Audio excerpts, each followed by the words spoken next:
Well folks, welcome back to the workshop to another power tool repair video. Now this is going to be a long video, a long gas gun repair video, mainly Paslode nail guns.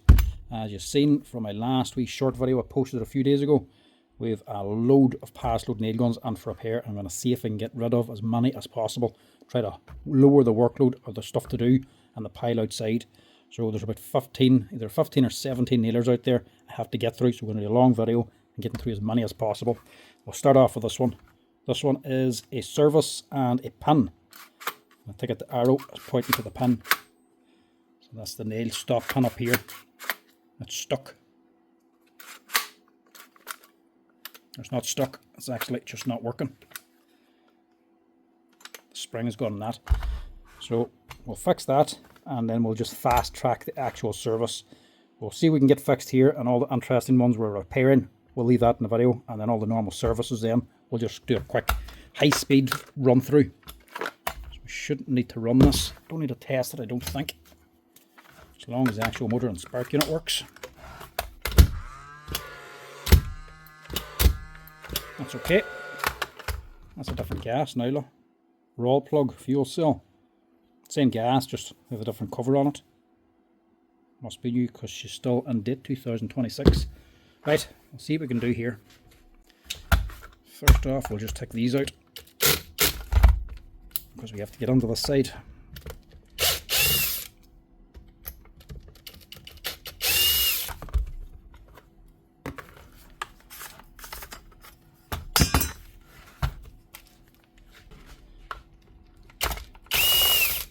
I'd like a lot of these to be these simple fixes or just repairs, so that they're quick and they're interesting, but Paslodes, a lot of them will be service. I just have to see how many there is.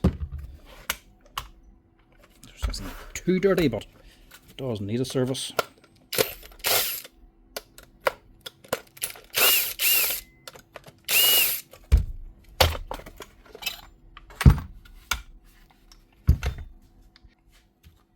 Just quickly test this again.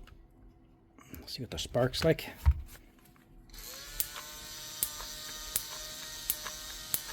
It's not going to the S location. It's not going to the tip, so it would have been misfiring as well.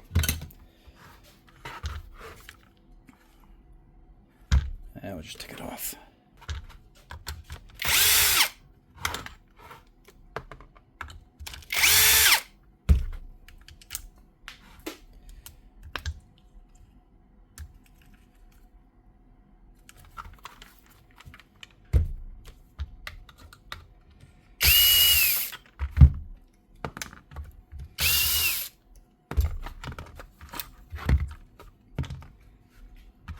Do this first. There's a common enough we want. Get this on a few times. Luckily, it's a quick and easy fix too, apart from a wee bit of stripping.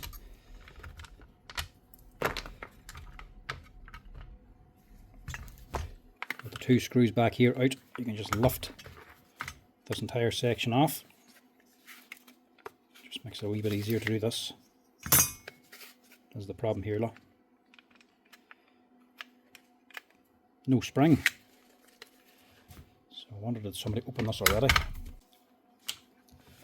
Sometimes people open these things and have a wee go at fixing it. And that's the main thing that they lose. Take them out. You lift that whole thing out. You pull this lever down. Lift out your wee foot. There's meant to be a little spring in here. I think we'll just clean this first before we stick in the new one, so at least the body's nice and clean.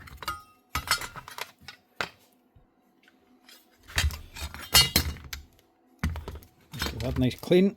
Don't normally clean out the inside of these, but this one was a little bit dirty. And this is the part we need then. Spring ball 404457, and they cost $280 plus the VAT for a tiny spring.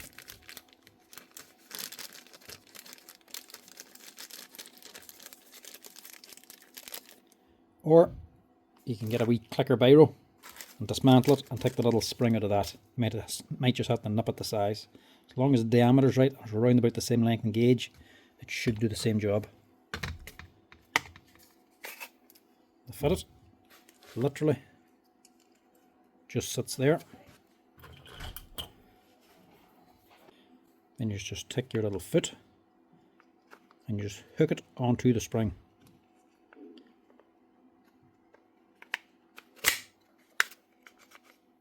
That's all she's doing. It's just pushing this back down. Whenever it runs in the nails, whenever this here little lifter for the nails, this little pusher bar, whenever it comes up, it just pushes it up and overpowers that spring. When there's nails in it, then the spring pulls it back down again. That's it. That's all she's doing.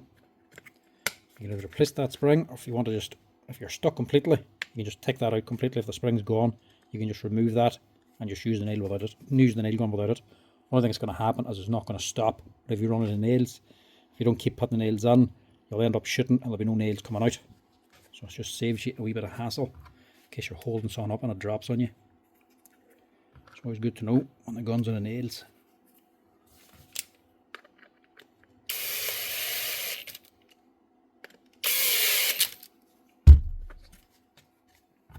I'll leave the rest of that now until I service or strip and clean the rest of it. Just leave that as is. We'll continue on with this. So I'll just clean that. Motor seems alright. So we'll just clean that the way it is.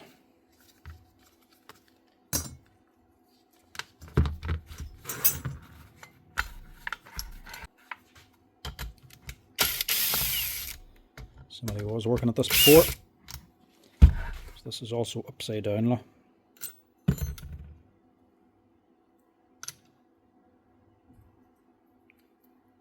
They're meant to be that way. Just leave that together. And these can be stuff, as you can see. They've started to rust. So you just have to put it on a flat surface and give it a slap.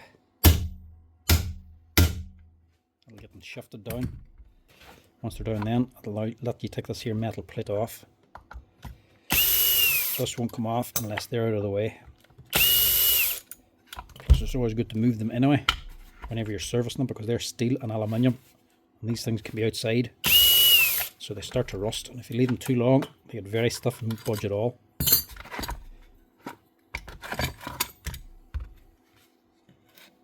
It's dirty, but it's not terribly dirty. I don't know this customer and I've never had this gun before. So what I will do is just clean the reed valve as well.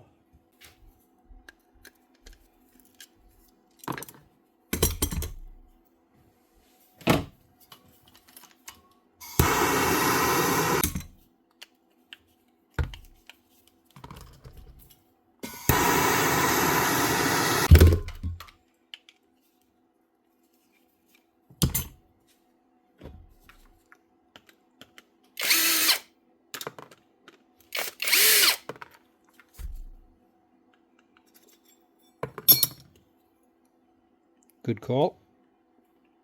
That's fairly bad. You can see it's not sealing up here at all though. There's little bits of grit on it. See where it's touching down here, but nothing up the top. So whenever that's firing, sometimes it'll not shoot, won't actually bang because the spark's going to the wrong place, and sometimes it'll fire and then it'll fire nothing because the pin's not come back. That's what happens whenever this gets clogged up and blocked. Right, she's not the worst I've ever seen, but she's definitely in need of a service anyway. Get this to the parts washer and get her cleaned out.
Last thing, this little reed valve.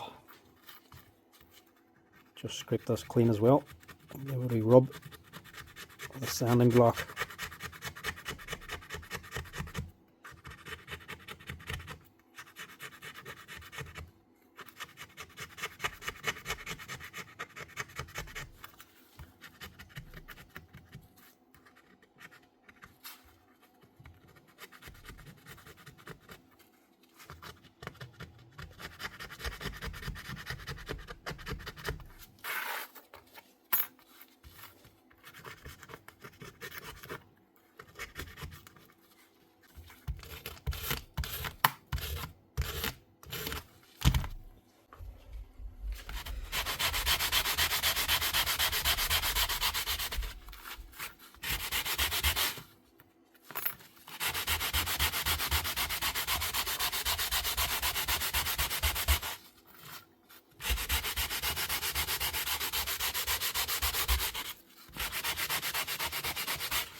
Now, I should get the first one up and running.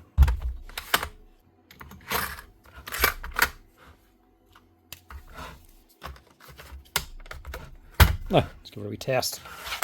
I'll just use the nail board.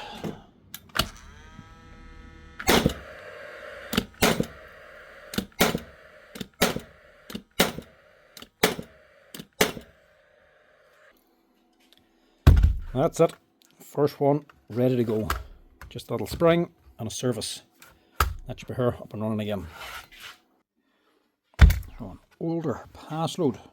This one is the older second fix gun. This is the older one that had the push-in battery. Some of the parts for this one are actually obsolete now. It likes the gas door back here. So we'll see what we can do with this one.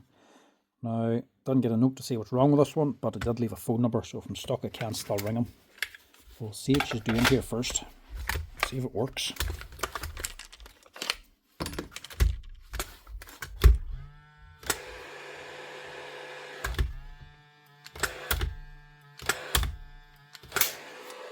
Okay. So we have a spark and we have a motor. She's doing the main things. There's a problem there. So it's going to be misfiring a lot. It'll be letting the gas through, but because of that slack, some will leak out and it won't always fire. So that'll need to be changed.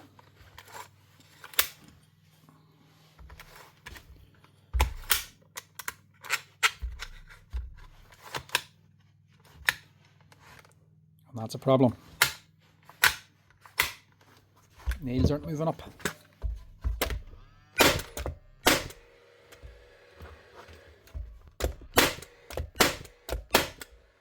She's firing, but she's not putting nails out.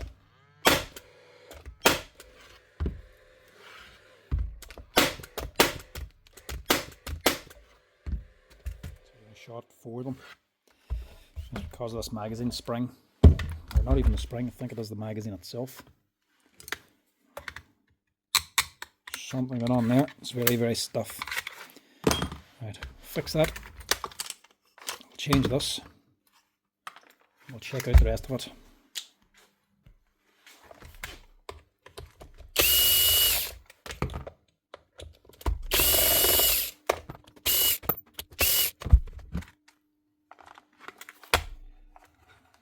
I'm going to say this thing's not going to justify a service.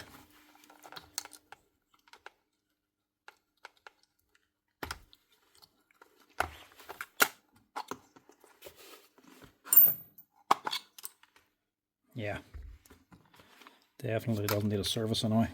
Just pull that battery out too.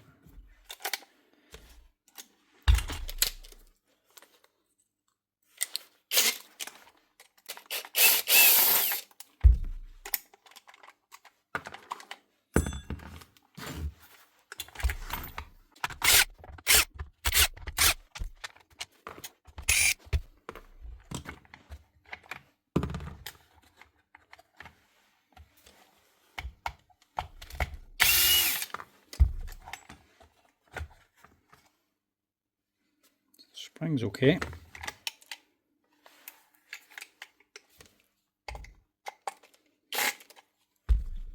So there's a wee mud here. Screw must have got jammed and they cut a slot in it. But it still works, so we'll leave it as is.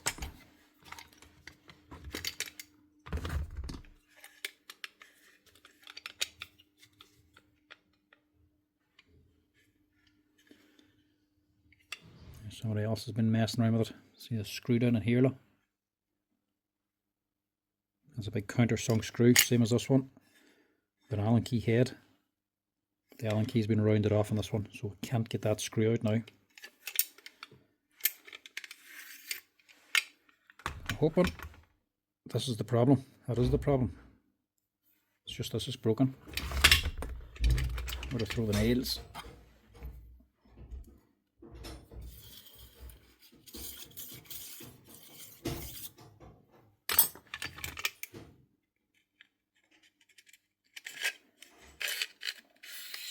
No, it's not. It's the actual magazine itself.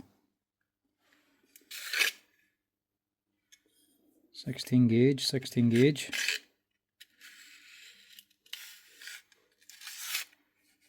That might have something to do with it there, look.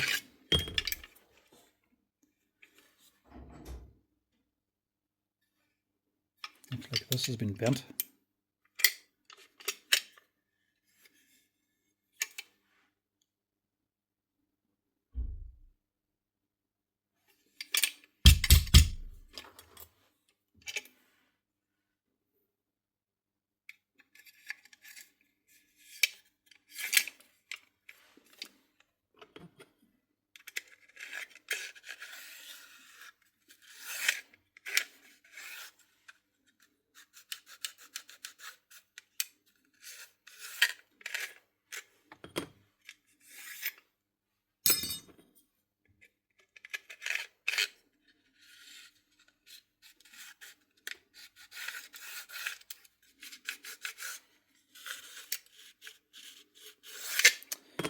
That's unfortunate. One way to fix that is to replace this magazine.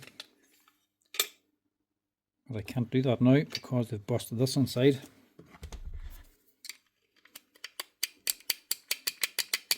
And that is flush.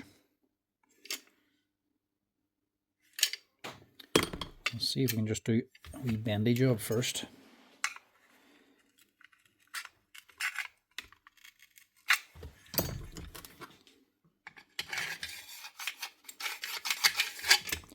Yeah, I think we'll get away with that.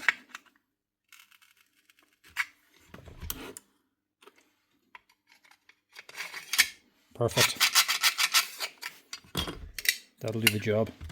But I will just replace this. Good news and bad news for this man. Good news is I do actually have one of these. Bad news is it's actually in the whole magazine. So to change this, you have to take this here top off, which we can't do here now. So in order to get this up and running again properly and actually change this part, let's leave this where it is and just swap these magazines over. So I have to do what I was planning on not doing, which is change the whole thing.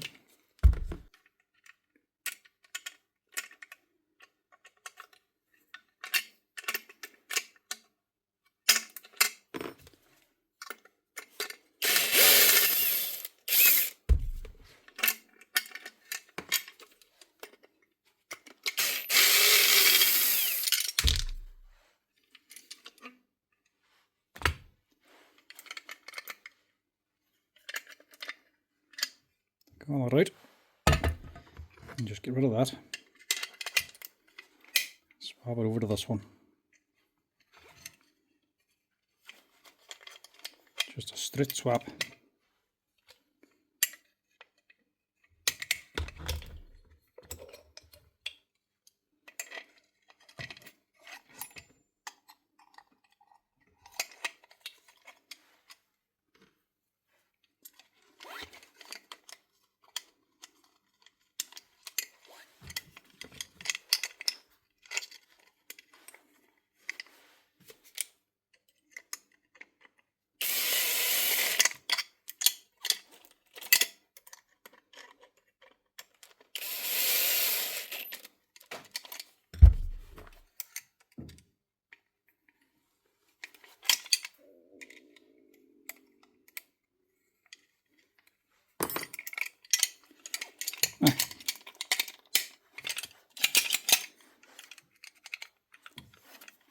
Second hand, still just as good.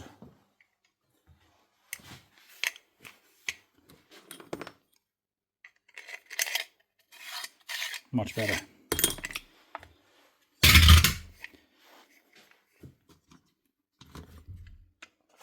I'm not going to do anything else to this. Not going to service it or anything like that there. It doesn't need a service anyway. Do as little as possible. When parts start going obsolete, you don't want to be spending too much money on something. Second hand part will be fine.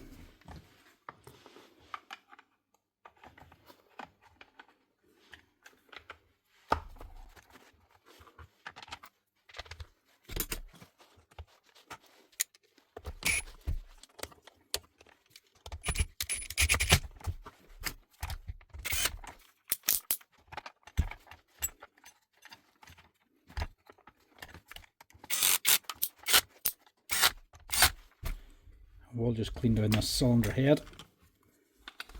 Just give this a quick wipe and that'll do. I'll get some fresh oil on it.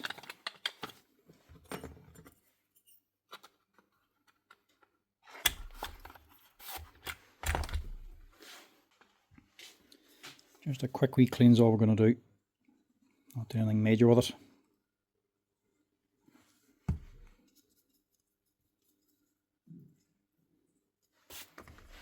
Bit of oil, a bit of oil on here, and a bit on the piston.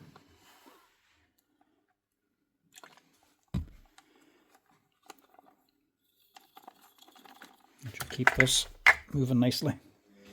I also made a new one of these, and you can't intermix them. It's the yellow one for the second fix and a red one for the first fix. It's just a straight connector to go onto there. That's it. It's just jointing this onto the cylinder head. If you had it going directly into this, then if you ever broke this nozzle off, you'd have a hard time getting rid of the aluminium head. This just means you can always just pop it off and replace it, or if this ever wears out, replace it. A lot more expensive to replace the actual the aluminium cylinder head. But that's all it's doing. It's just a straight connector, but you can't put on the red one. The red one's not the same size, and these are also color coded, so you actually know which gas is for which. So the short gas is the yellow one for the shear, and then the red stem takes the red gas, which is normally the longer one for the first fix gun. But the first generation of the first fix guns used to actually take a long gas as well. So you could actually put the long gas into the first generation of these here, or you could put a wee adapter on it and put on the short ones in thereafter. But you just have to make sure it's the right regulator on. If you wanted to fit a different gas into these, you can just pop off the regulator and put on a different colour. That's all they're for. The regulator is just measuring out the amount of gas that's going onto the gun. That's it. But you have to match the colours up. But they don't fit anyway. Even if you don't have the yellow one, if you're trying to swap it over to a red one, it doesn't really work out.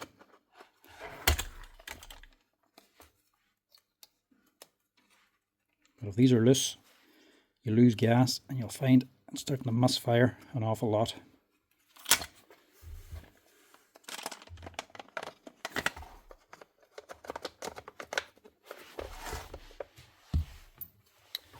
I'm just going to put that back on again. Not that it's a big deal, but we may as well put it on.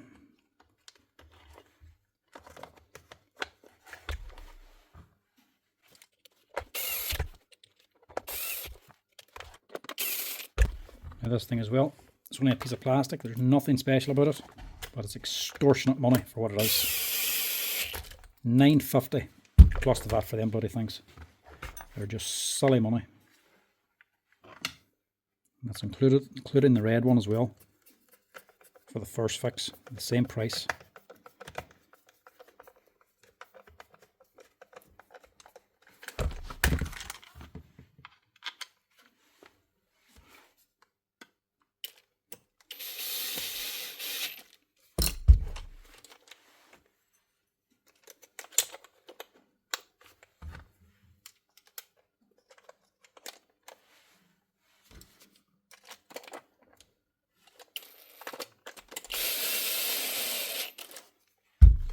Now,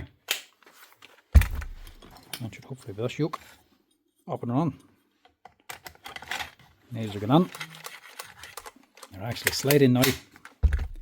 Well, that changed. I can actually get enough gas every time they fire.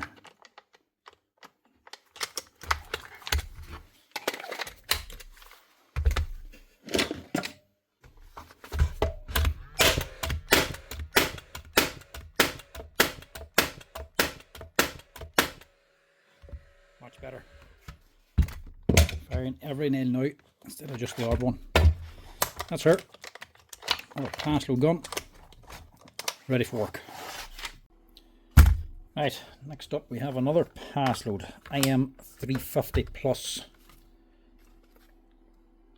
Well, due to the service. I think it is in for a service with no information on it, so it just depends if it works or not.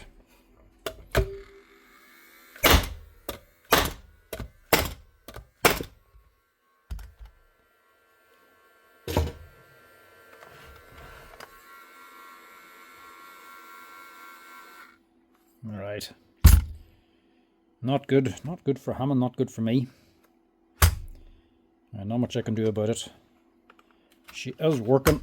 I've no info on it, so I'm assuming it is in for a service, but that motor doesn't sound good. Doesn't sound good, but it is working. So more than likely, the motor will soon be on its way out and need to be replaced, but it is still working for now. There's a chance that could be starting and stopping, sometimes putting on the red light, because the motor's just about gone.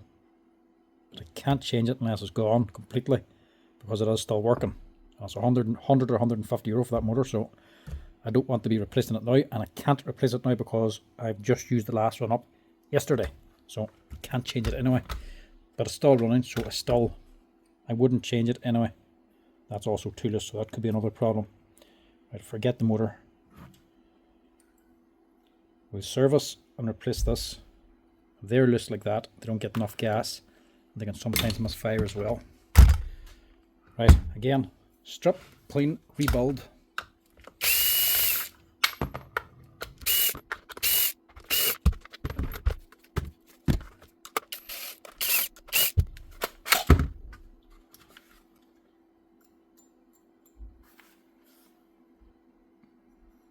There's not much point. It's not starting to go, it has gone. Very, very stiff. That's going to be using up a lot of power from the battery to get that turn. So that I'm going to leave that. I'm going to have to replace that motor because that is gone. I know it's running there, but I know from experience that's just because my battery's fully charged. Once that goes down a wee bit, it's just going to put on the red light. So it's going to run for no time at all. It needs a new motor, and I haven't got one. So that one will have to wait, but it's just going to be a service stem adapter and a new motor. We'll leave it till I have it and get rid of the rest for now.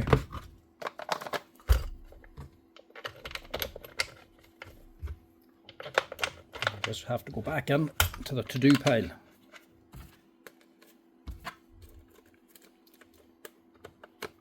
It's not like I don't have anything else to do. I'll just take out another Paslode.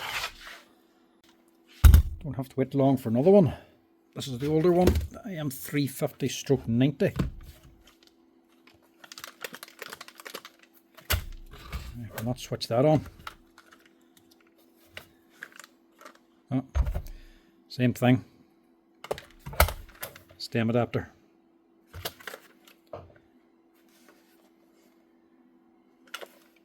Right, service wasn't mentioned in this. It's dirty, but it's not bogging. Like it is dirty in here. But unless they mention a service or have no information or nothing else I can see wrong, I generally only service it when you do send it in with no other fault. Obviously that's the main fault. So we'll replace that. To do this you just need a very, very high-tech piece of equipment.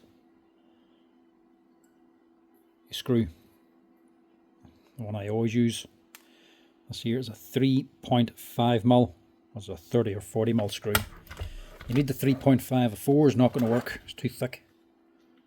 Wee timber screw. Screw it on just a touch until she bites. And pull it out.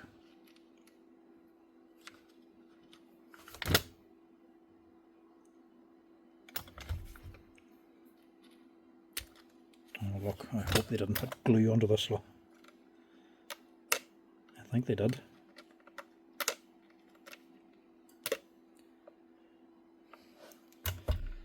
If they glued this on, it's not going to be good, because the only way to get it out then is to drill it. And drilling it out is no good because this has to be a tight fit. That's what these little fins are for on the side. There's little grooves here. They actually cut in as you push it in to make it nice and tight. But of course if you have to drill this out, it's generally aluminium. You have to be pretty exact. Any play at all, if you make that any bigger, these just do not fit. They'll just rattle around and fall back out again. Plus they'll not seal, and you're not getting a good enough seal to get all the gas in. Then it'll just start misfiring again anyway. We'll see if it'll come out here. Never glue these on. That's the moral of the story.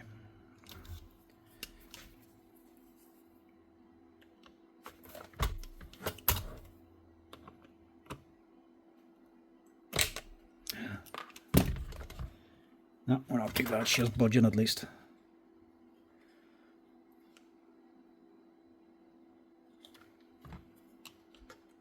Don't screw it on too much either. You don't want to round out the plastic.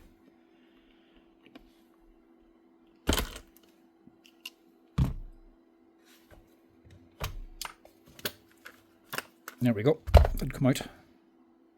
And it was glued, look. Last two. There's 10 more on order anyway. The red ones and the yellows.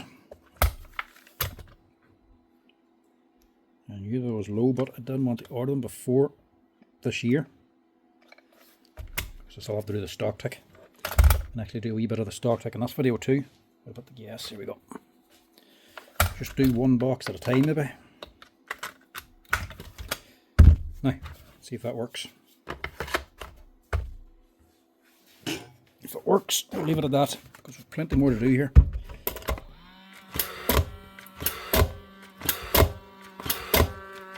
Nope. We've got more problems yet.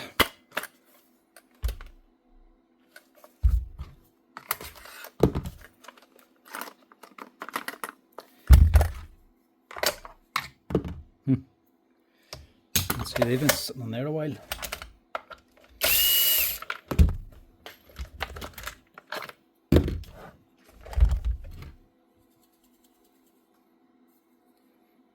empty in 2024. That might have something to do with it. Try that again with a fresh gas, or at least a gas with something on it. It's not full, but there's something on it. It's just 2026.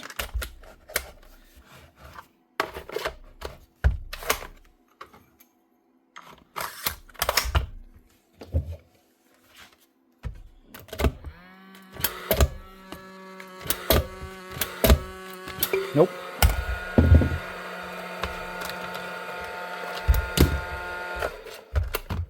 It's not the gas.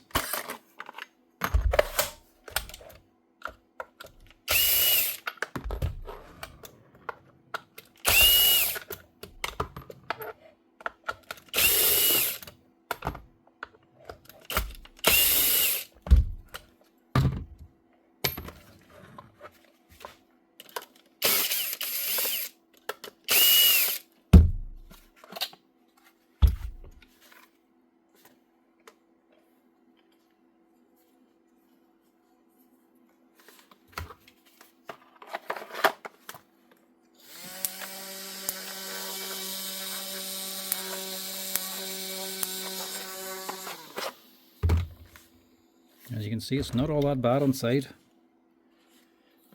A little dry, but not all that dirty. I think she's just a bit dry. That O-ring is the old type O-ring, the original. They're obsolete now. You can't get these brown ones. There's only the black ones for the IM360 you can buy now. And the other O-ring instead of here in the other chamber, the bigger one, they're obsolete now. But this one's not damaged. So I think a bit of oil in that. A quick wee clean will get this running. Plus the spark is just not going to the exact location. It's sort of going up here a wee bit. Look, a little bit of dirt right on the back side of the spark. So get rid of that, quick clean, and this will fire. Right, so the cleaner.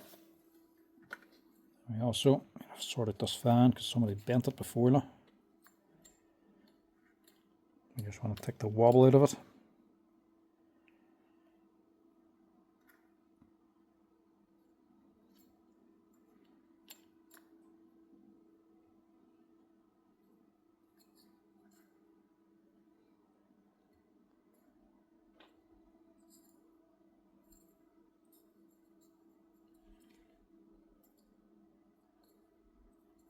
Easier said than done sometimes. Sometimes people pull off the chamber and don't look at what they're doing, or take it off too hard, and they bend it back here and they bend down one of the fins. They can make a wild vibration noise if they're not all the same. There's a screw missing here too, but the actual housing is actually stripped out, so we can't put a screw into that now. But it doesn't matter, these bolts here hold it on. And also, somebody's done a wee mod job. Pack this out with tape just to make a better contact with the switch. Just stuck a bit of tin foil onto there. We're on the right track. That is a common thing. But you don't have to stick tin foil on. All you have to do is just bend that wee roller up a wee bit. About that much. And it does the same thing.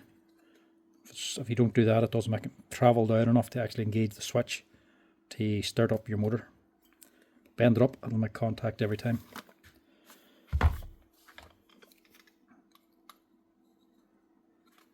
Hopefully that should be it.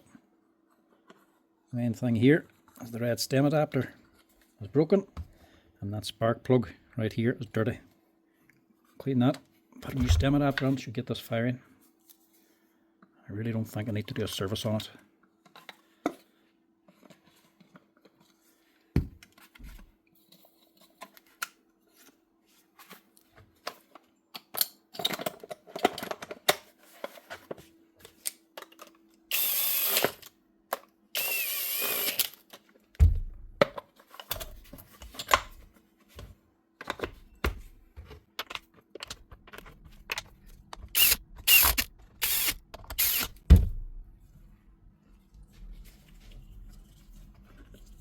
This on before, screwed that down.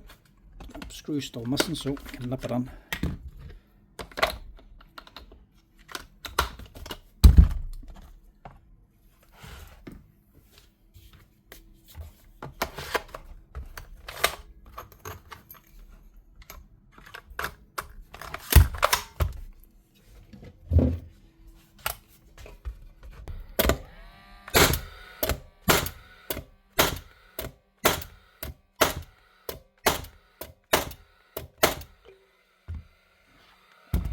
I think that'll do. It's definitely firing now. It must have been the screw that actually fell out. There's not much point in putting that in. I see they actually glued that anyway. But like I say, these 4 bolts here hold us all anyway. That's only for whenever you actually take this head off, it allows it to rotate. One will still hold it. That's all this one needs. Right, again, another Paslode. This one's just in for a service, so we'll just fast track this one, strip it, clean it and rebuild it.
Right, that's another one, fully stripped, cleaned and rebuilt again, nicely serviced.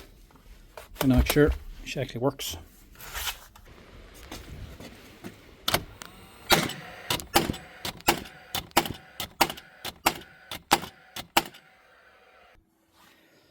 That's it, another Paslode ready to go. Running perfectly, just as service needed, wasn't actually all that dirty inside, but the spark plug at the back was actually a bit dirty and the spark was going to the wrong place, and the reed valve was actually fairly dirty inside as well, so that also needed a clean. So she was probably misfiring a lot. But a quick clean service and clean that reed valve gets it back up and running again for fairly cheap. Now this is the newer Paslode, or one of the newer ones, one of the most sleeker design, and the customer thinks this one might just be a simple service because I take it that's what it says. It's meant to say brand new, maybe, I'm not sure. Looks like iron new, but it's not old anyway. It's a 2024 machine. Where do we see here?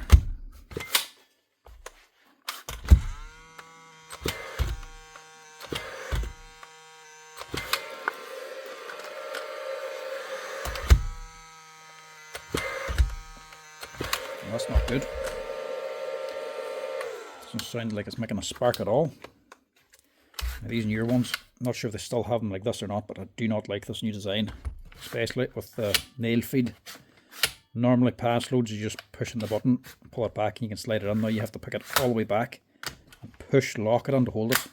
Instead of it coming back and locking and push it to unlock, you have to push it down and push it in, and even still the nails don't slide in all that well. You should have to push that in a wee bit more to get it to slide, and then pull it back to release it. Don't like this new system. Not a big deal, but I don't see why they changed it. Stick to what you know. Muscle memory when you get a new gun and it's a different lock can just be a bit of a torture.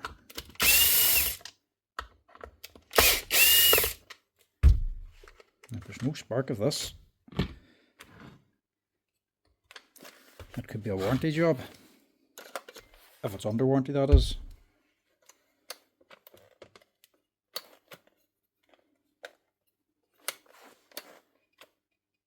Well, that's not right.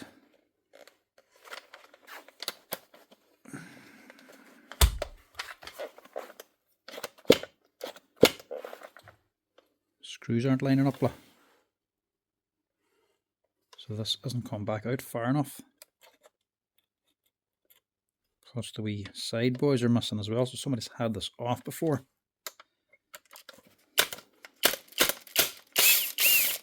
Might be new. It's been tampered with, or not tampered with. Something's not right with it anyway. Why is it like that?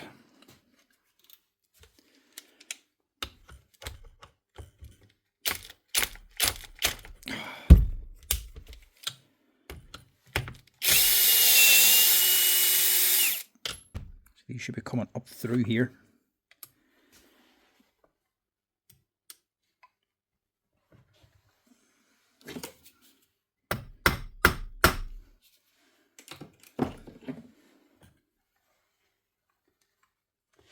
Oh, what the hell?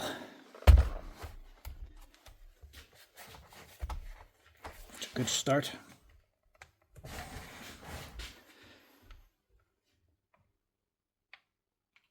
No. Just round it out. I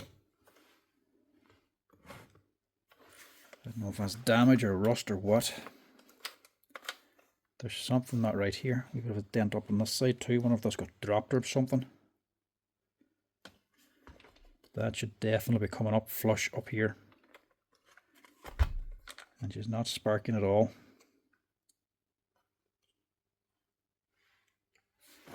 Right, we have to drill this out for a start. Might have to do this in the vise actually.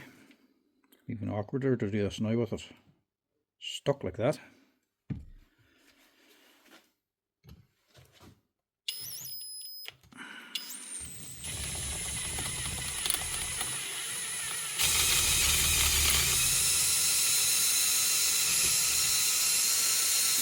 bits don't last when you're drilling onto a socket head screw like this. Might need to even use 2 bits.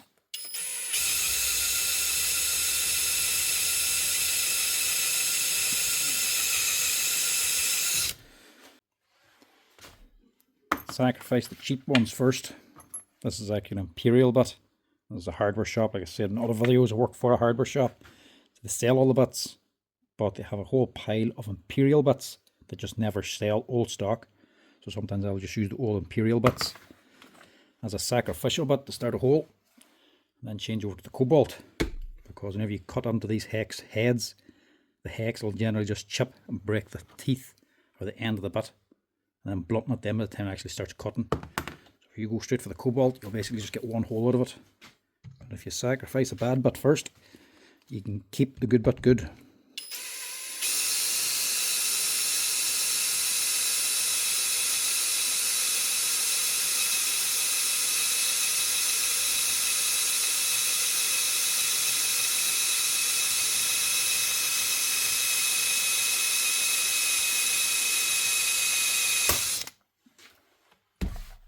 Sure.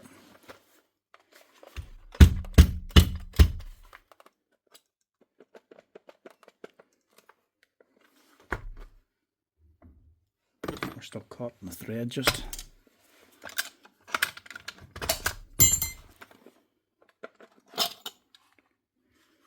There we go. Just unscrew that in a minute. Why have we no spark? That's the question.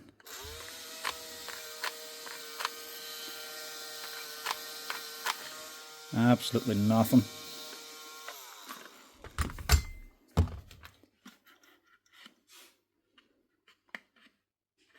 A 2024. Yeah, 2024 gun. Already has an electrical problem.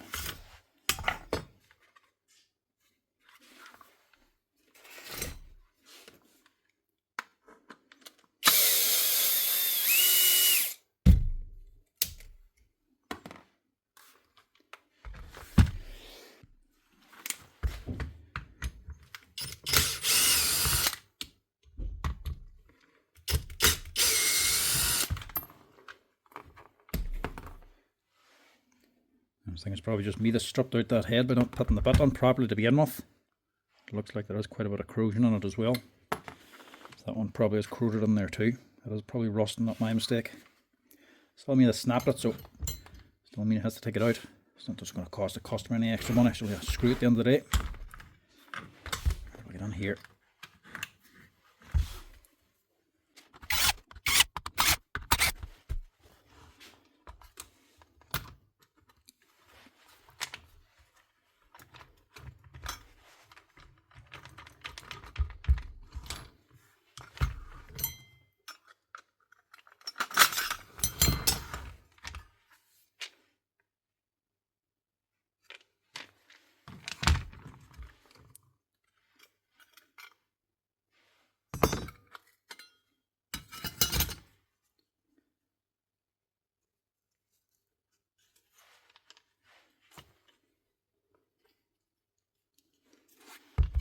Right, is it the molded circuit board or is it the spark unit? I guess it'll be the molded circuit board. If this is rusted, maybe it's been getting wet. Yeah, and maybe the actual switch has gotten wet as well. I don't have this number of spark generator or spark unit. Never had to replace one before. I just use the older ones, they should be the same anyway. What is that? Is that sawdust?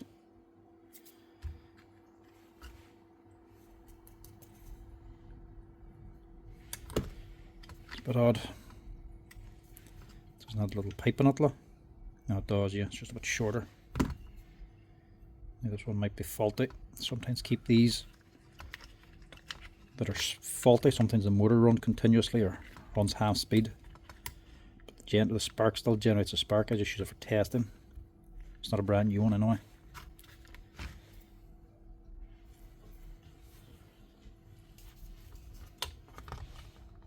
There's dirt and corrosion down here too.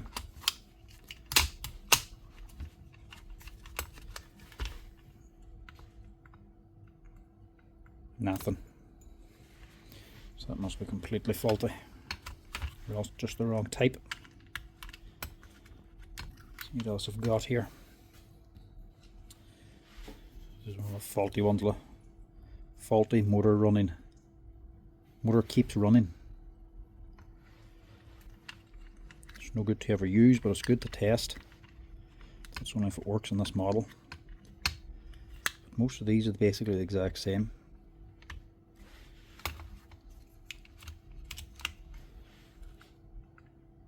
Apparently not.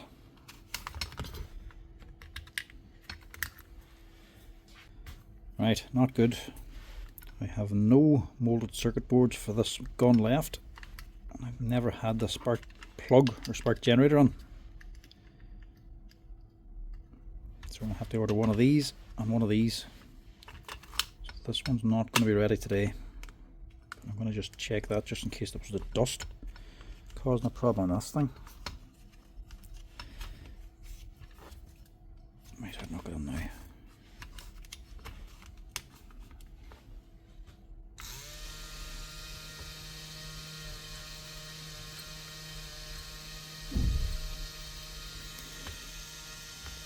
So I want to know what's actually gone. It's looking like the spark unit here. Yep.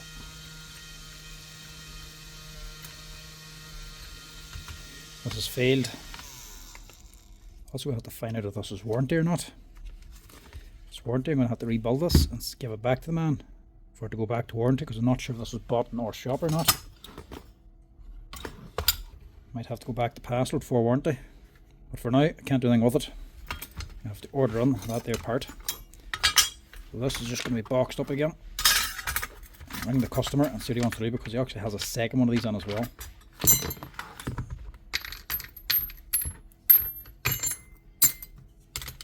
So we'll look at his other one before we do anything.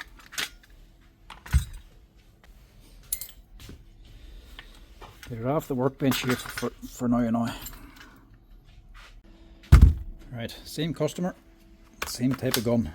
Hopefully it's not the same problem, because I would like to be able to give him one of these back, because he is kind of stuck.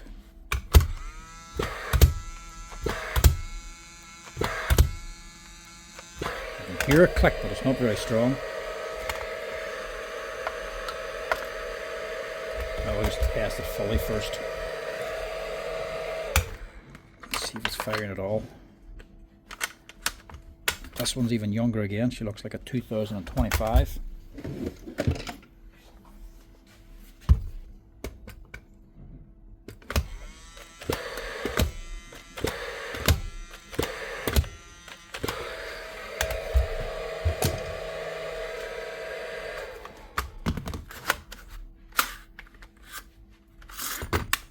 Hit that new magazine slider. This ain't looking good anyway.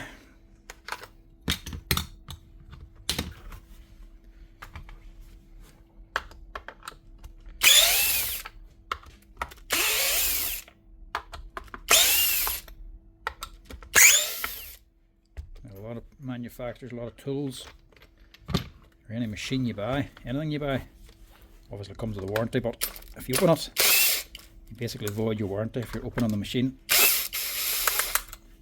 But Paslode you have to open to give a service anyway, a money service. They sort of have to be maintained. So even if you open it like this here, you're not voiding your warranty, because they even have instructions in the box of how to do all this here to clean your gun, so it can't void the warranty if they're telling you to do it.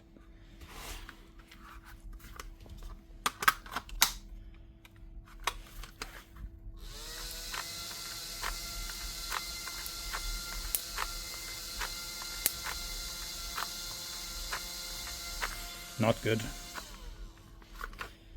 Exact same problem with both guns. The one did look like it got wet. It's probably been used outside, but this one does not have the same problem. It just looks normal, it's not rusted up.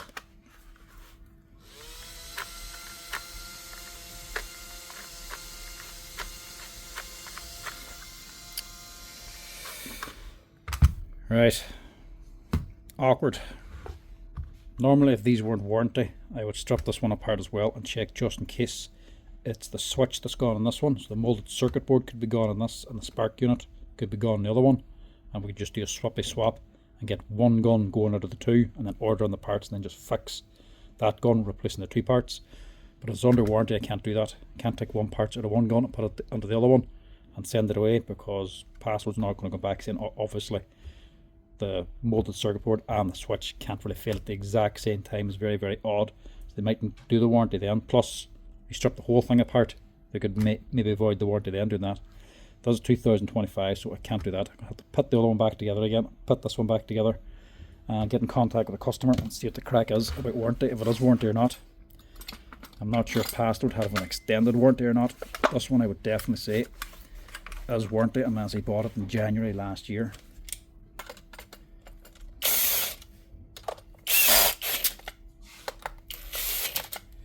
Not good for him, because he's already rang in today asking if we get at least one of the guns running just to get him out of a hole, because he's in a mad panic for work. He needs a gun now, but I can't do anything if they're warranties. So I'll have to ring this man and see what the crack is. Yeah, rang the customer. Exactly what I was thinking. The last one was only about 3 months old, and this one's just a little bit older. They're both under warranty, but not bought out of our shop, so I can't do anything with them. We can't send them away. He needs to go back to where he bought it from, or else send it directly to Paslode with his receipts and everything. Yeah, but you have to wonder, why did he send it in here if he didn't buy it here?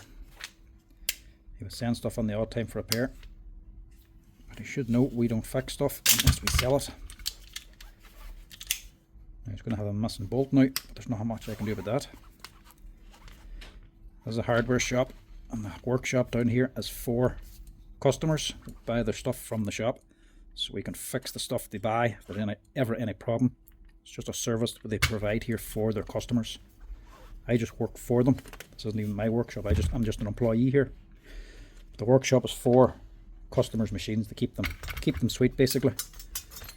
Not for everybody. It's not for anybody, member of the public, to come and drop machines on. It's just not for that. If you haven't bought it here, we generally don't look at it. So if he's just had to told me the shop he bought it from, so why he left it under here, I don't know. He must have just wanted it fixed quickly or something. Plus increasing our workload doing this, doing repairs that weren't even bought here. It's pointless having the repair shop for your customers if it's taking too long to fix them, because everybody else is dropping machines in as well.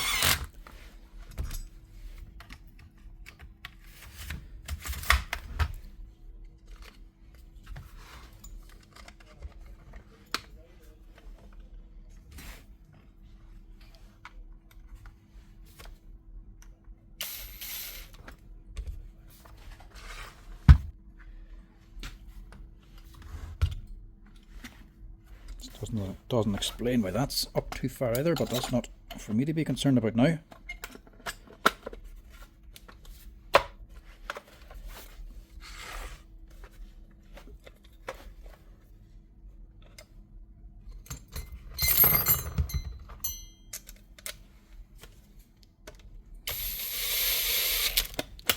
And we'll just blow that out to get rid of the wee metal swerve.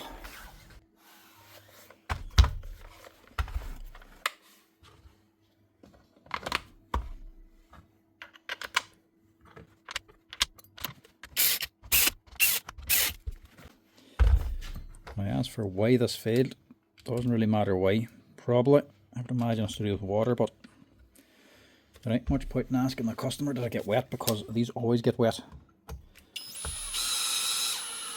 They're a first fix nailer, also called a framing nailer or a roofing gun, both of which requires working outside, and generally working outside is in the weather, so these things always get wet.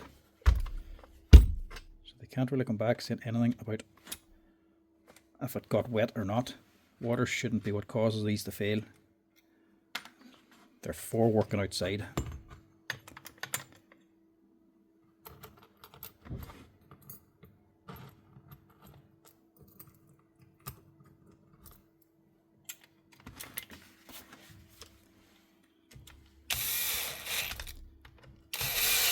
These two just have to go back to wherever he bought it from, or else he can send them off to Paslode himself, but there's nothing more I can do with them apart from just charge €5 per gun as an actual inspection fee. That's all I can do now.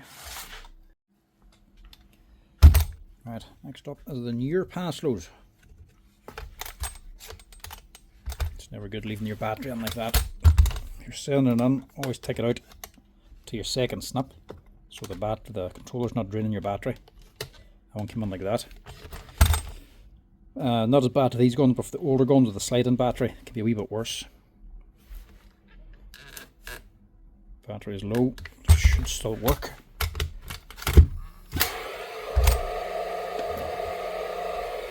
I'll get a nail for this first. This is the 360, so it's the full round head.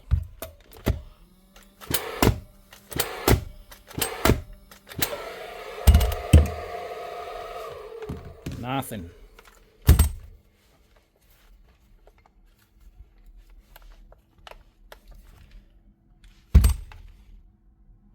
Wonder if that's something to do with it.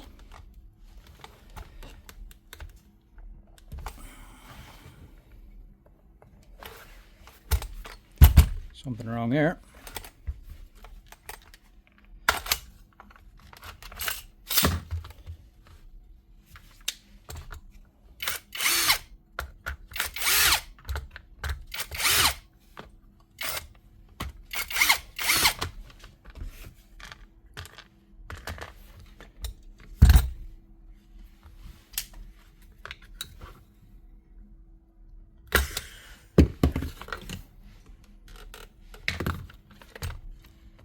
Not on the full way for some reason. Well, that'll be why. Gas regulator's not fitted correctly.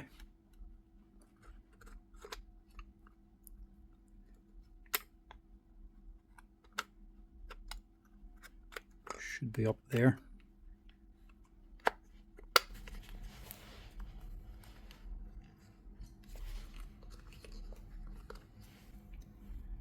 Hopefully somebody was on this and it's not that the actual body's worn out. There's a wee track down here in the regulator. It actually goes onto the body of the nailer here. It doesn't go on up here. If it goes on up here, you're pushing the regulator down too far.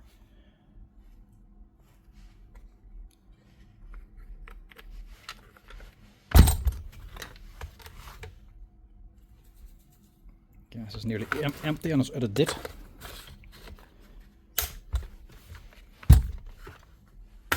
Better. Try it like that now before we go any further. Could easily be all it is.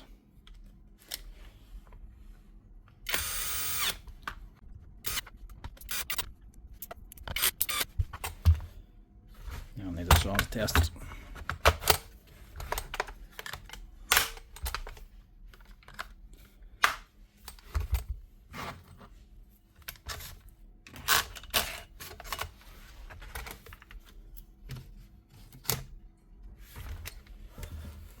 At least 3 pumps to actually get this gas moving properly first.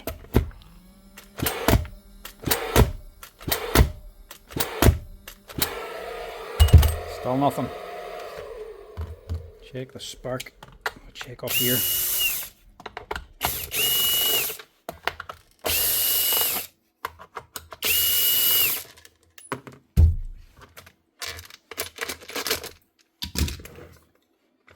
Somebody shot this before, look, with the cover off and actually bust this.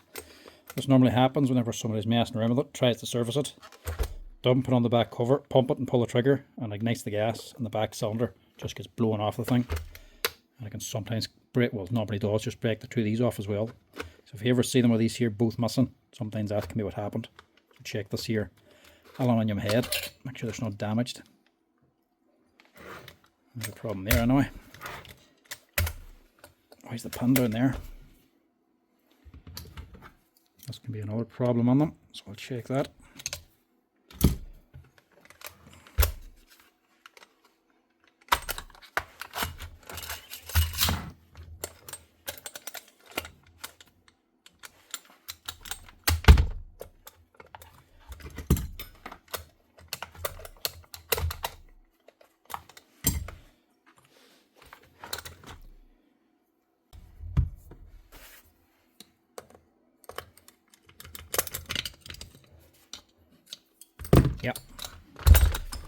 That's probably the main problem there, look.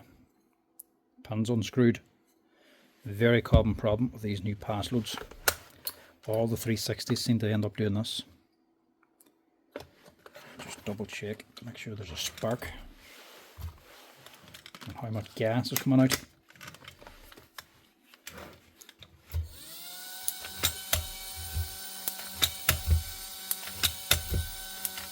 Now there's not very much gas, so it could just be this one's empty. Oh.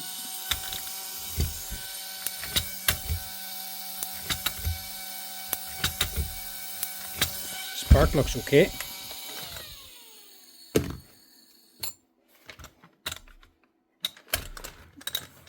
Just take it off for now so it's not in my way.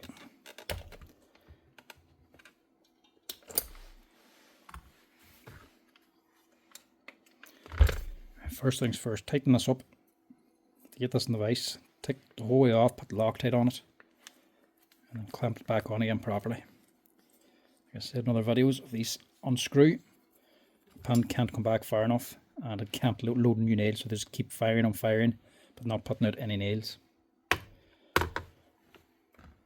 Lock this one on just like the last one with Loctite. It's not a permanent fix, it's basically a temporary fix. But it's better than nothing.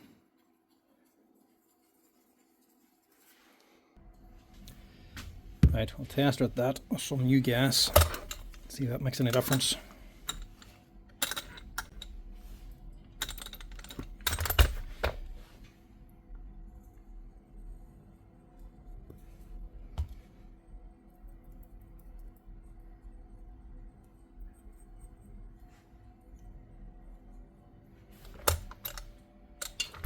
It's hard doing it that way.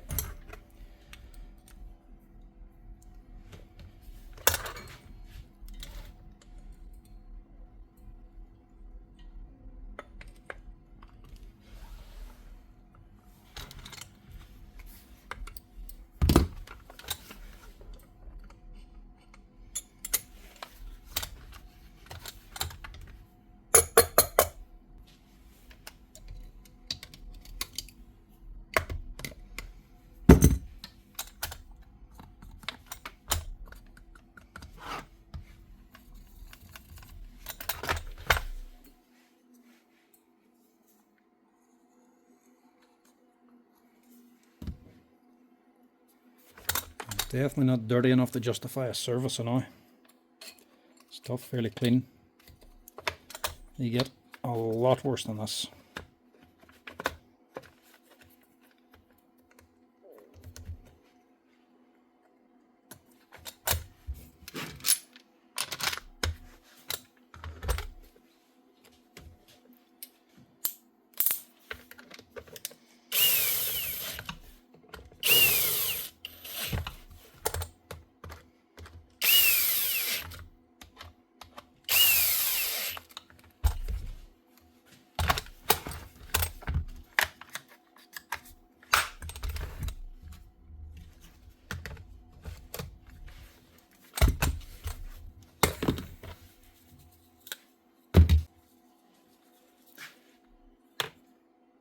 This is actually even more out of date, but it'll still work. If it's any more than just the gas, if it's the gas regulator, it's going to be a lot more expensive. Still need nails to shoot.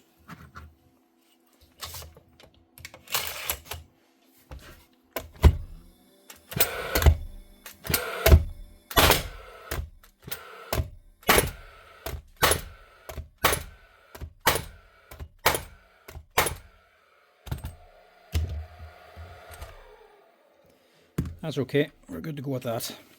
That's all it was. Regulator wasn't installed correctly, and the pin just had to be screwed back on again. Temporary fix, like I say, you can also damage the aluminium part of the piston to make it tighter, or you can use an even stronger Loctite. But that there will get you going again for at least a few months to a year anyway. But that's her, ready for work. Right, another Paslode with a bit of damage. Don't know if this is dropped or not.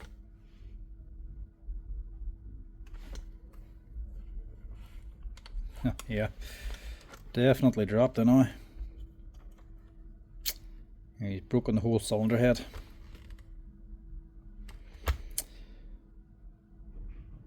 What do I do with this one? See if it starts anyway. That's the main thing. This could be a very expensive repair.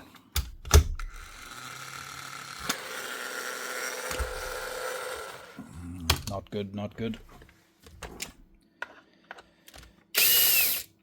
Cylinder head in these things, new if you have to buy them, or the actual firing chamber, I think they cost anywhere between 150 to 200 euro, if not even a wee bit more. They're silly money. Right, the motor's gone too. I think this is not worth fixing.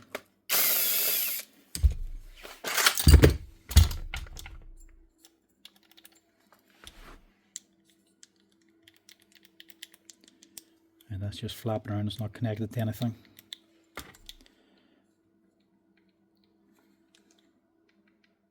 Even the shaft in the motor is loose. This bolt's broken. See if it sparks at least.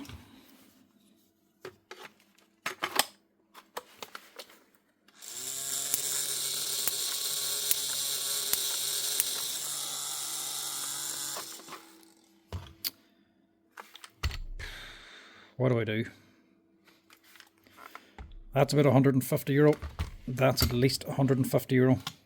That there is not worth fixing if you have to buy them parts. I definitely have to buy a motor. I don't have these in stock. Used up the last of them. I normally get on 3 now, and the 3 are gone in no time. They used to last a whole year. You wouldn't have to change them that often. But now the 3 are gone within, what, 2 or 3 months to use them up. And the last 2 went within the same week. So that needs a motor. I'm waiting on the man, so I can't fix it yet anyway. So it needs the new motor. That's still going to cost about 100 or 150. Chamber, I might be able to get a second hand one. But even if I get a second hand one, how much more damage is done?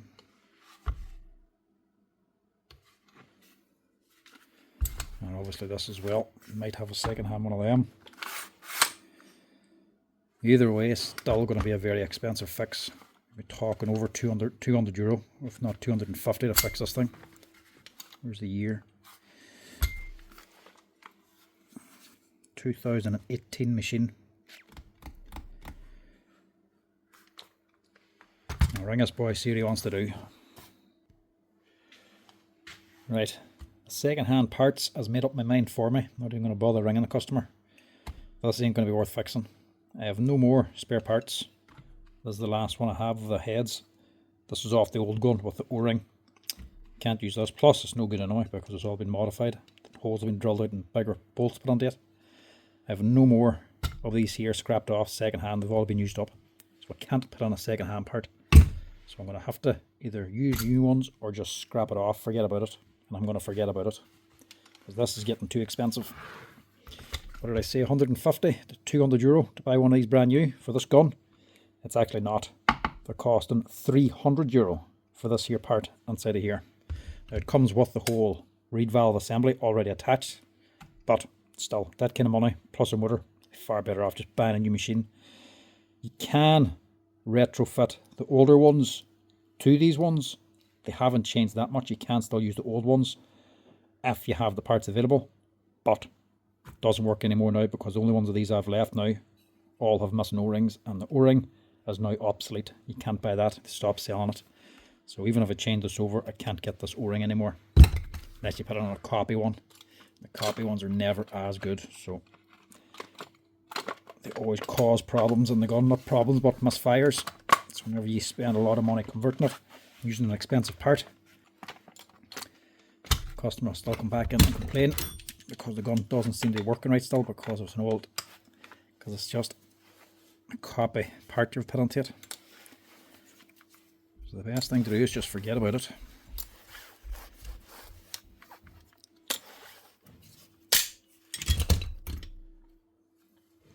Tighter than I thought.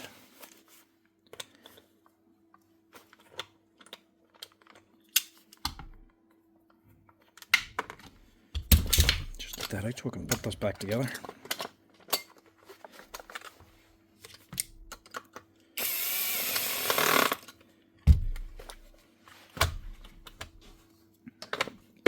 So it's 3 in a row, not fixed. 2 of them are warranty, have to go back, and 1 has been completely destroyed.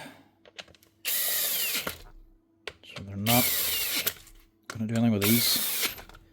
Customer has to send back his own warranty. We can't do it for him unless it's bought out of here. And we're not going to spend nearly €500 fixing a gun that you can buy for just over 6 now as well. These here IM350s, especially the last 2, the newer versions of them. The shop I work for here ordered on new ones here in January, just after the new year, and the ones they got on have actually gone up in price. So the new versions of the IM350 Plus, that bright orange one from the last video, for the last 2 I done, they're actually now more expensive than the bigger IM360, which is meant to be a bigger, more powerful gun and more expensive. Now the smaller gun is more expensive than the bigger gun. So they put the price of these up. The parts are up in price as well. Normally when they do that with spare parts, it's because they're becoming obsolete very shortly. So they're getting rid of the old stock, whatever's left. They put the price up because nobody's had any option but to buy the last of the last, basically. So keep an eye out. These here could be going obsolete as well. If the price goes up, sometimes Paslode is looking to get rid of them. So if there's only so many left, they can charge what they like, basically. Don't know if that's happening or not, but just keep an eye out. I used to always recommend these above the 360 gun, but maybe the last 2 years I haven't really been off recommending them as much because they have been having a few problems, especially in the motor and that. Still a good enough gun, but keep an eye out just in case they are getting rid of them. If they are getting rid, even if they are getting rid and he has to go to the 360, it's still going to be more beneficial to replace this thing than to fix it, because there's just way too much damage in this one. Now next up, the second fixed gun is the IM65. The light anyway. Doesn't actually look all that dirty.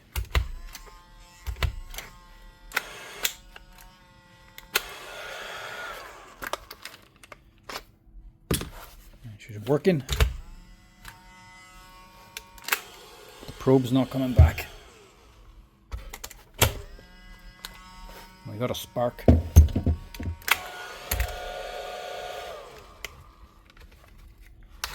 Right. I'd imagine that's a broken yoke. The yoke's broken inside.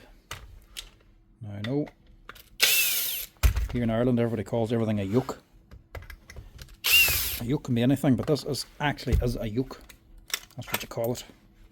Well, take it that's what it is anyway.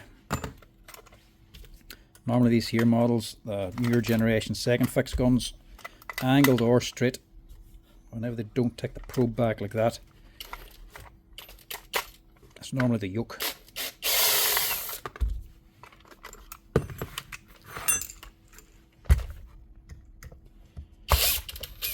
Should have one in stock here, but a wee bit of strapping to get into it.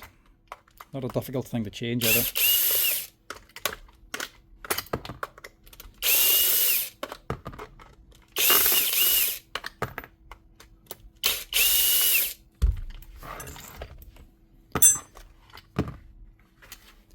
Yeah, a wee bit of dirt on it, not much though. Give that a wee clean out in the parts washer.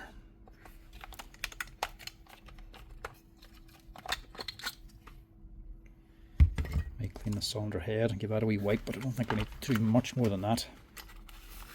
And to open it anyway, so we'll soon see how dirty it is, just in case this man's been wiping it down.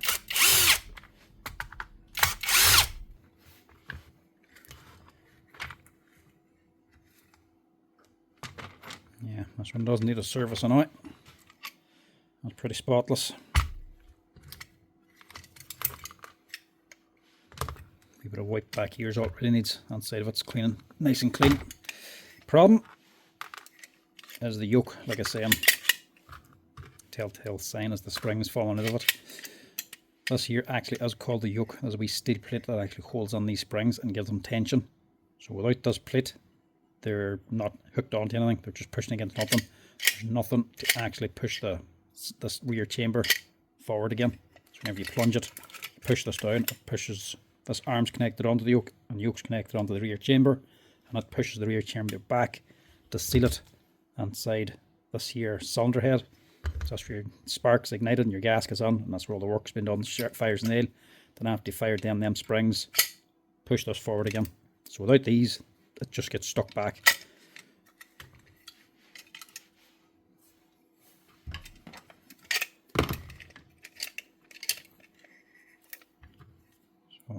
easiest thing to change.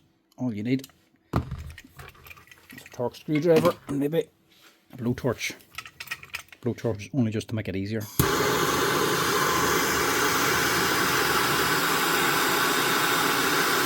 It's usually held in by Loctite. There's a wee plastic bump here. Try not to heat that. You just blow it from this side and you'll not melt it.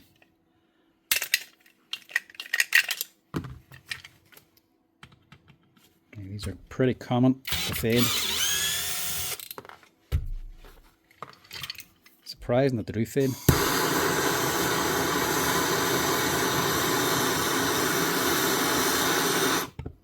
Because there's not exactly much load on them. It's just 2 wee springs, but eventually they seem to fatigue this metal and it snaps.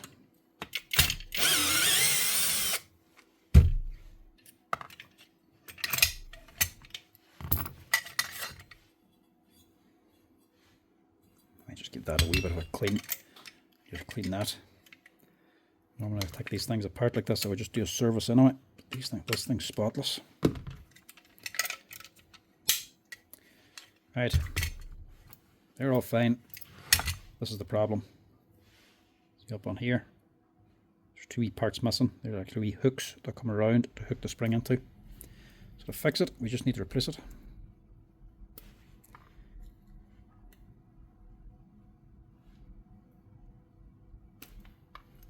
Pull off the bumps. You can buy it as a whole kit, like so, but normally you get them with this here not attached. So this is the part we're looking for. And it is called the Yoke. Part number 900704. And it cost about €22 plus the VAT. Expensive for just a pressed piece of steel. The only tricky part about this is taking this part off. There's just a wee roll pin on top. You have to knock that down to take this off and swap it over to this one. Now there's the 2 wee hooks that's missing. So the springs just go onto there, and that's pushing the springs back, and somehow them wee tiny springs, these here, somehow have the power to break these off. They just eventually nip off like that. They just shear clean off. Right, just make sure you fit it the right side because this is sided. So it's this round side up, it says on here, round side up. So this round side has to be this way, and there's a flat side then on this side. Fit it the wrong way round, your probe will be sitting too high or low and it won't actually move. To knock this wee boy out, I find the vise the handiest thing to use. Just leave a wee gap in the vise big enough for the pin to fit through. And something like a wee brad nail to just tap it out.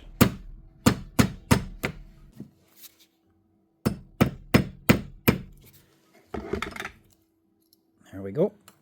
Take that out. Round side that way, flat side this side.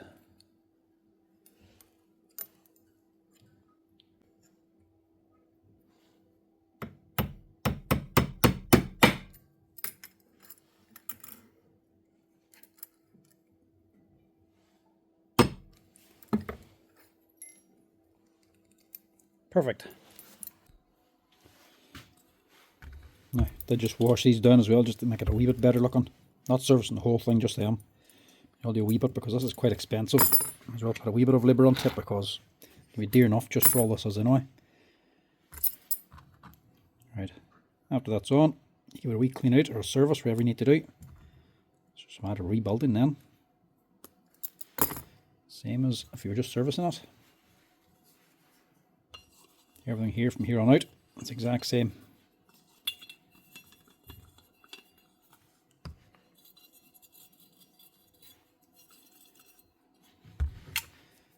Oil that and oil the piston.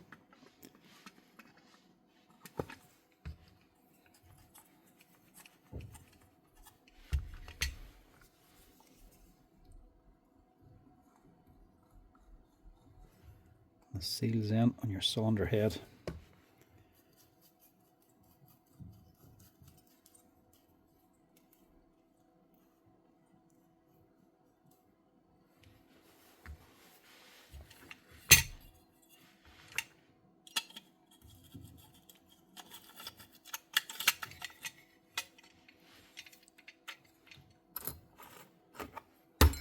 of that one.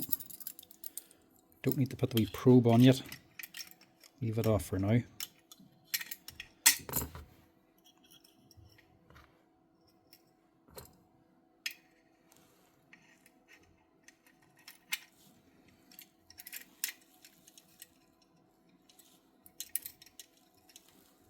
Go on your springs, push them back. Hook your wee plate on. Make sure you use Loctite on these two screws as well.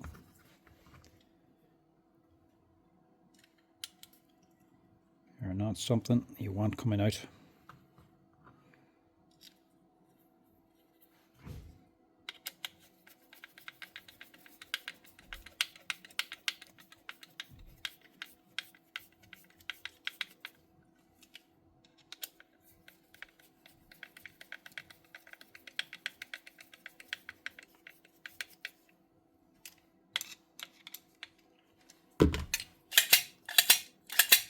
That's your return spring fixed.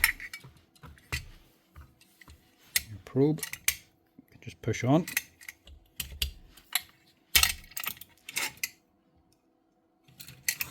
Push that pin back down again.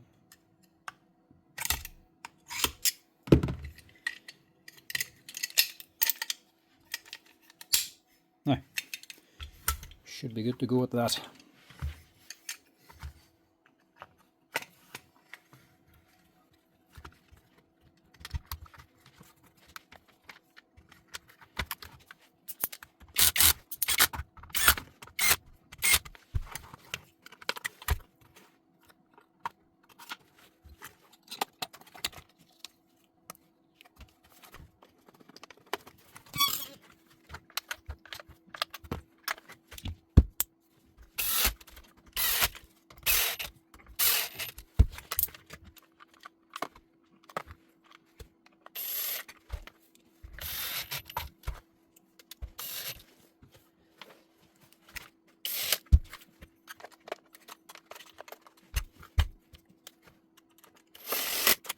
Now, that should hopefully do the trick.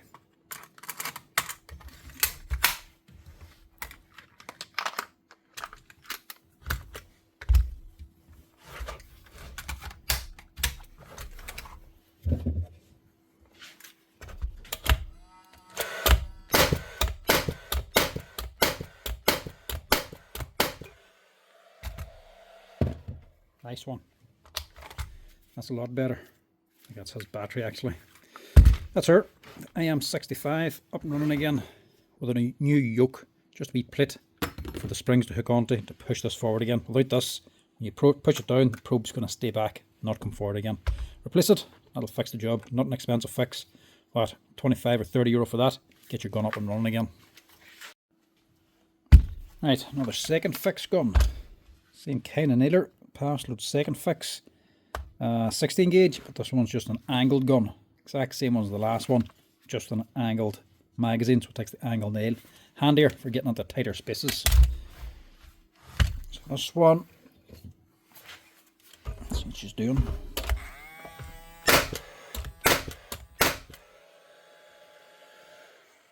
Oh, this could be expensive. Shouldn't, but not putting out nails.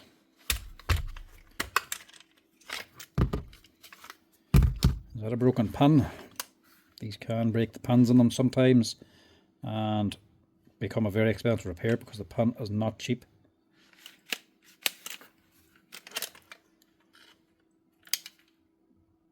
Well, it looks to be there. No, actually not too bad. You can see the head of the pins where it should be, but we can't see the nails. Nails aren't moving up. That's the problem. But it might be a cheap fix.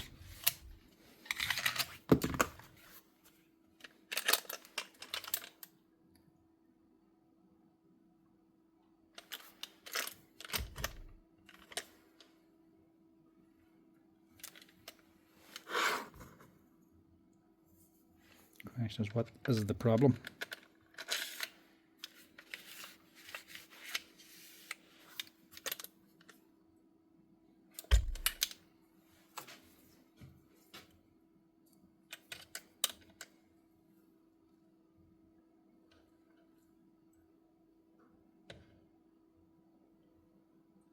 nail jam.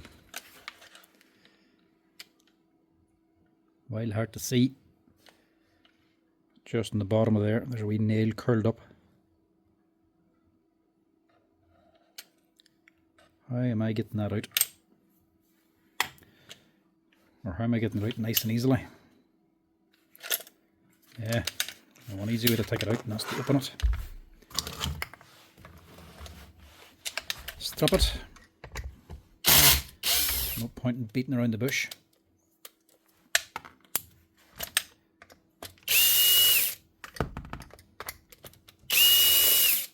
You can poke and pry at it and try to grab it or push it out in some way or unbend it. So you can end up doing more damage to the little nail guide inside. Or you can go to a lot of effort and a lot of time trying to pick it out. And you can eventually get it out, just to find there's another piece underneath you didn't see. You're going to end up having to take it apart anyway. The pain over and done with. More steps involved, but at least you know when you open it if it's cleared or not.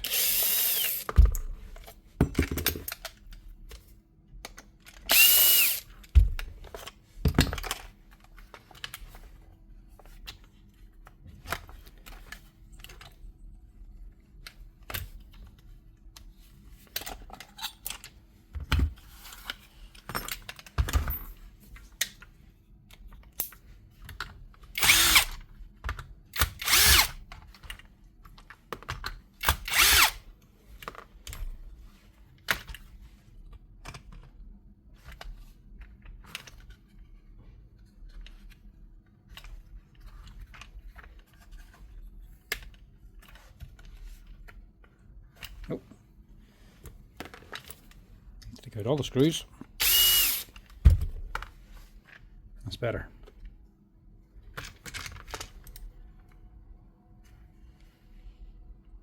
Just up on there.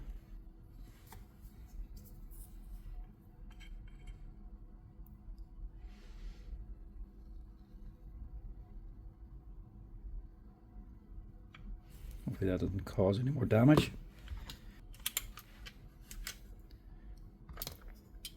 I actually managed to get down and bend the whole way around. There it is now.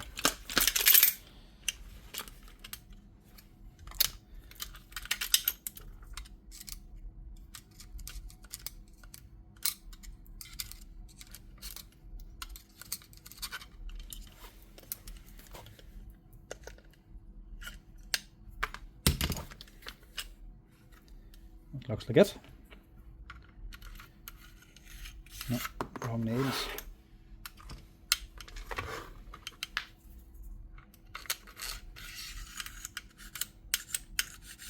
That's it. As soon as we have it open, I'm just going to get a quick clean.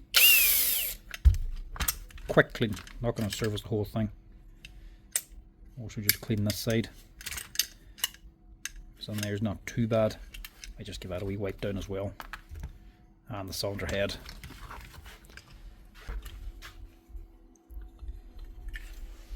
Now I didn't give it a full service, just a wee quick clean. I do this sometimes when there's not much wrong with the tool.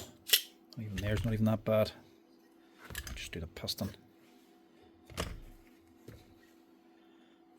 In the day it's only a nail jam, you don't want to do a full service. Just a quick wee clean to justify stripping it apart. I want to justify stripping it to justify the price of the liver to take it apart. Maybe I'll give him some for his money. That's it.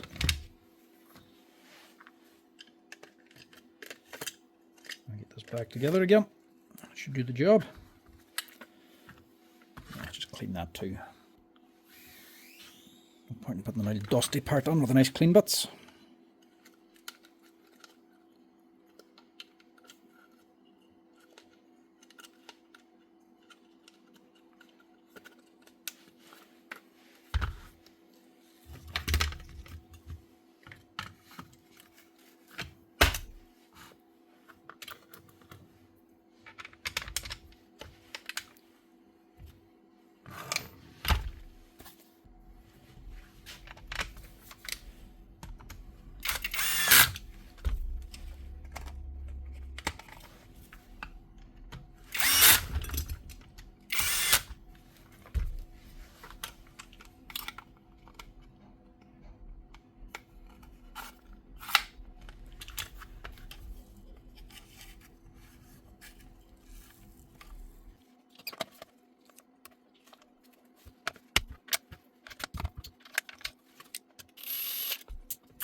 Now,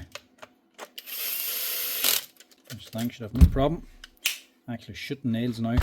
I didn't push that pin back again either. Well, I can just do it now actually. I was going to say the first shot will be a blank anyway, but so we can just push it back.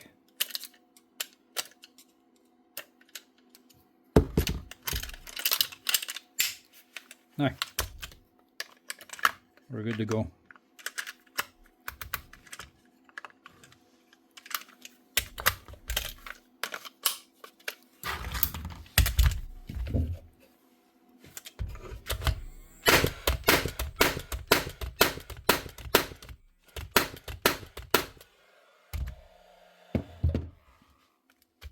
What'll be wrong with that? No, it has battery actually. Leave that on there. That's it. Nothing wrong with the pin at all. Just turned out to be a nail jam. Clean it, clear it, quick wee clean, and just good to go. Another roofing gun again, the older one. I am 350/90.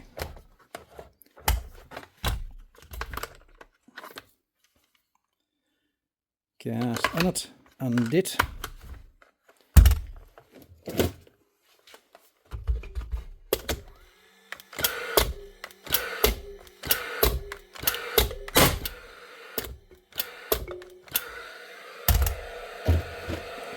Get this again. Same as one of the other guns.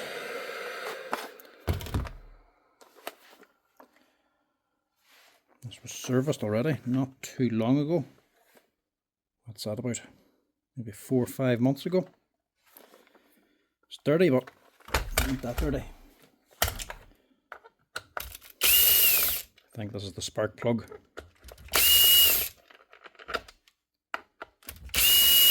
You can sort of tell by the louder click out of it. You plunge it down, you hear the motor start. Then you pull the trigger to ignite the spark, and you can hear the click whenever you ignite the spark. The click on this one is actually a little bit louder than normal. It can sometimes mean it's not sparking correctly.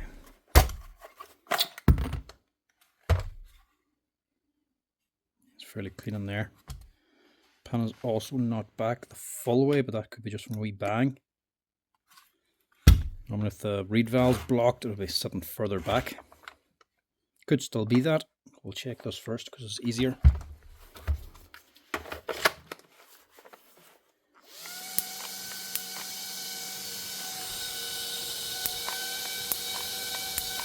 See where that's going.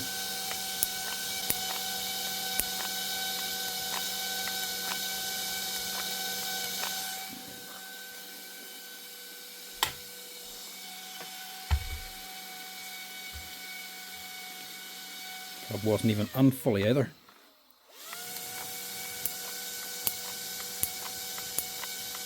Still, same problem.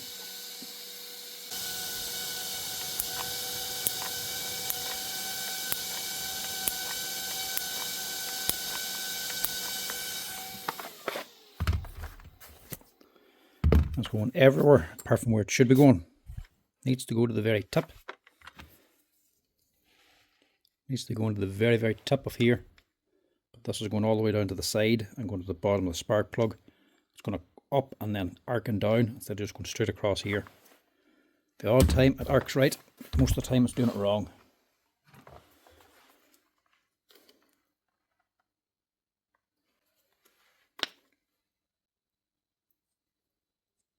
I'll just make sure that's tight enough as well.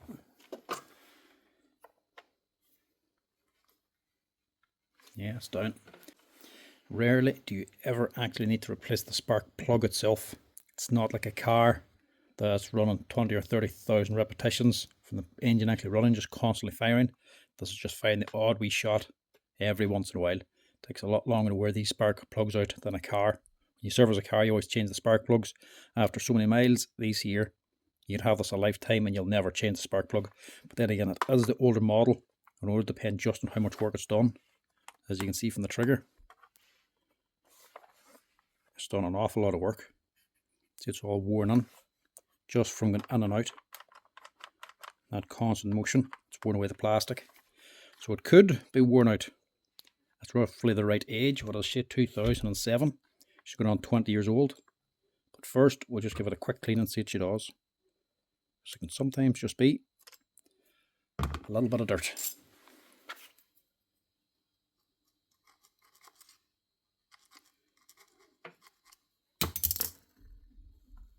Plus, the main thing you check is just the actual point of the spark plug. The probe coming up, it should be nice and pointy. There's not a sharp point and it's rounded. That's a good sign that it's worn out. Try to that and see if there's any improvement. If there is, I'll strip it the rest of the way and clean the whole thing out. Or clean out the head. I don't think we'll bother with this.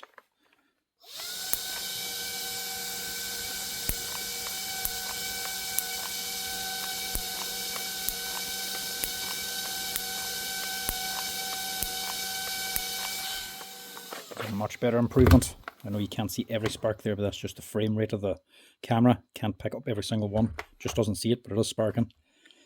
So that's an improvement just by rubbing it with a file. So we'll clean down the head, we'll wash that down, we'll re-oil it, and we'll test it out in the gun again. I think this here will be fine. It's not that long ago it was actually serviced. It shouldn't need another service just yet.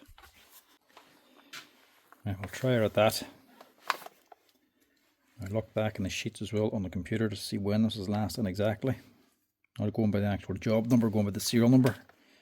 This is in around June or July last year and got a full service and the reed valve cleaned out.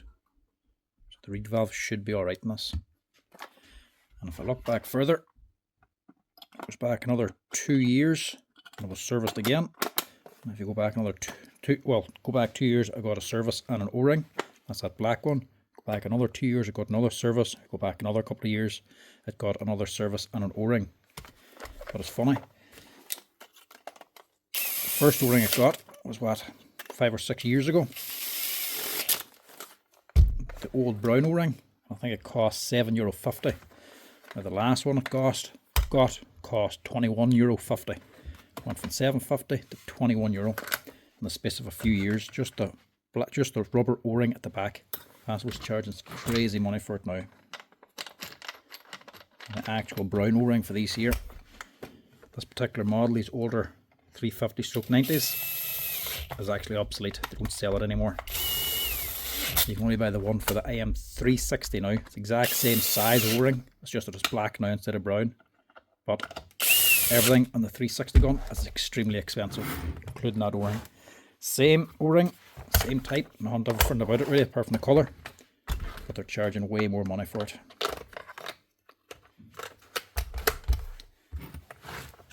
See if that gets it shooting a bit more.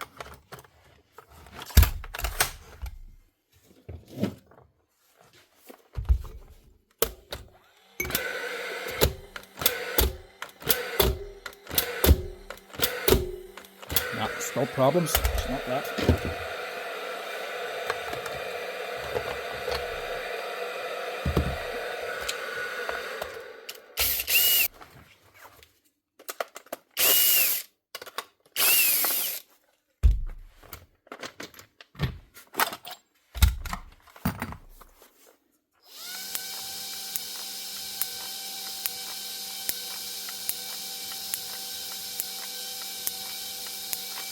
It's definitely sparking right.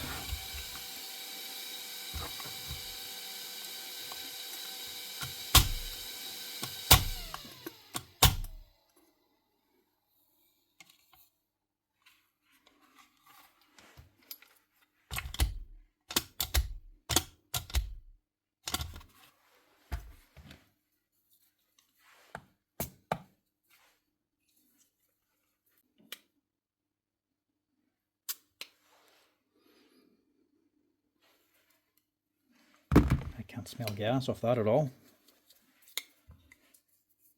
That's just my nose. Smell it of that one. Just try and see, just in case it is the gas. Unlikely, but sometimes it does happen. You just get a faulty pin.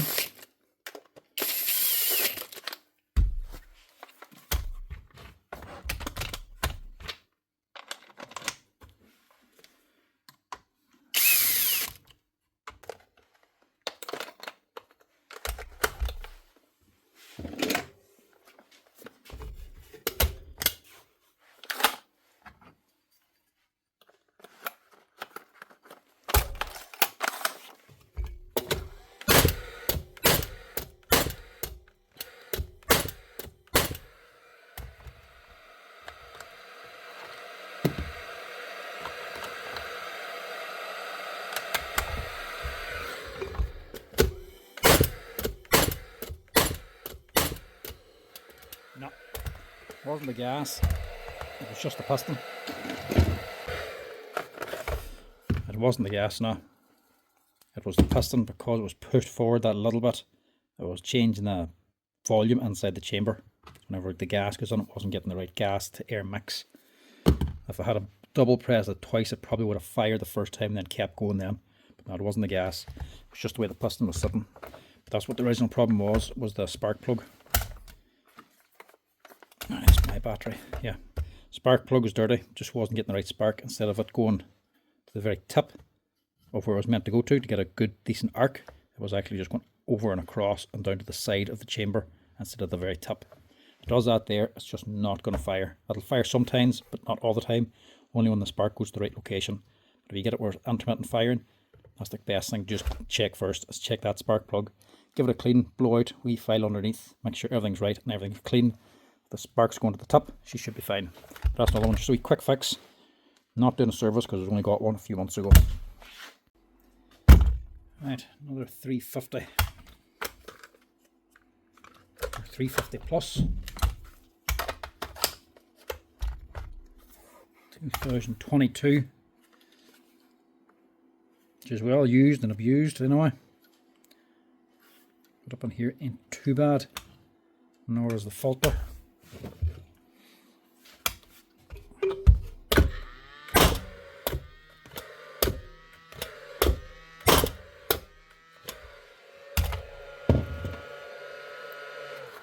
I think that could be the exact same thing. Or gas even. That's not the gas, it's still half full, it's 2026.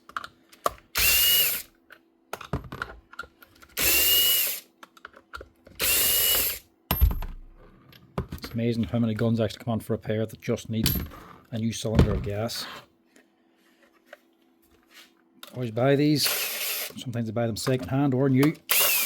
Use them for whatever length of time. Maybe they're using them all the time without a problem. When they put them away then, when they're not using them, they might use them for a couple of months. Sometimes they don't use them for a couple of years.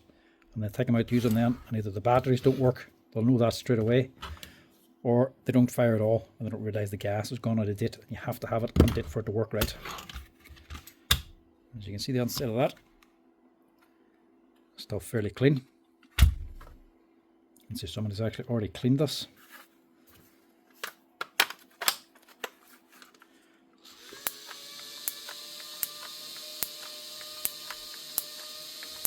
It's not bad. Maybe it's not that.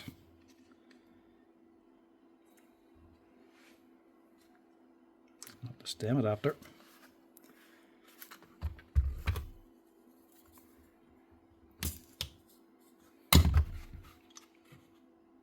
Pins the full way back.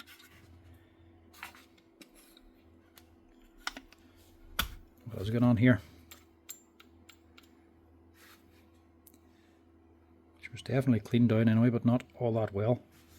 So we'll finish cleaning off this right, and we'll just pay close attention to the actual spark plug to make sure that's clean.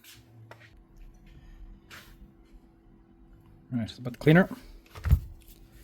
See what the spark looks like now.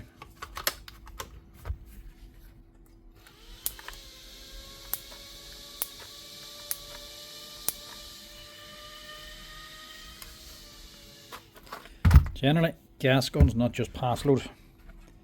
If the motor's starting and running and you're getting a spark, then it's going to be either the spark or the gas. It can't really be anything else.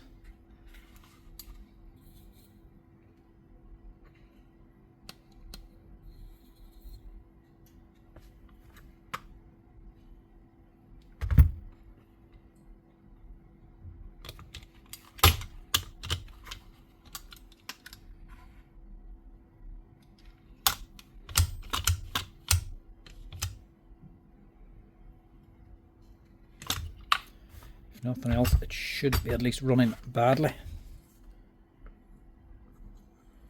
But she's not doing anything, so we'll try it again now. Hopefully it is the spark, or the spark plug.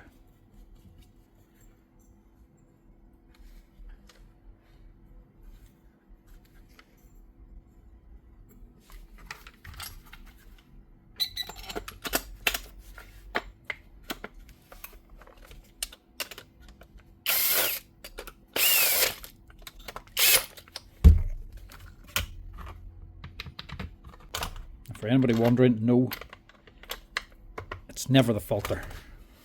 They never get so jammed up, blocked up, that they stop air getting in. It's only there to keep a little bit of the dirt or oil out, that's it. And as it's missing completely, even if it's torn, sometimes I'll still use it. Which one was mine now? I think that was mine, wasn't it? Don't even know. Doesn't matter anyway, they're both nearly empty.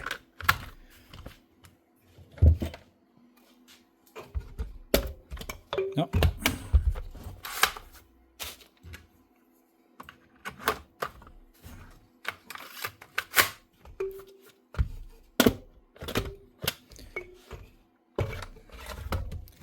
I suppose we need a battery too.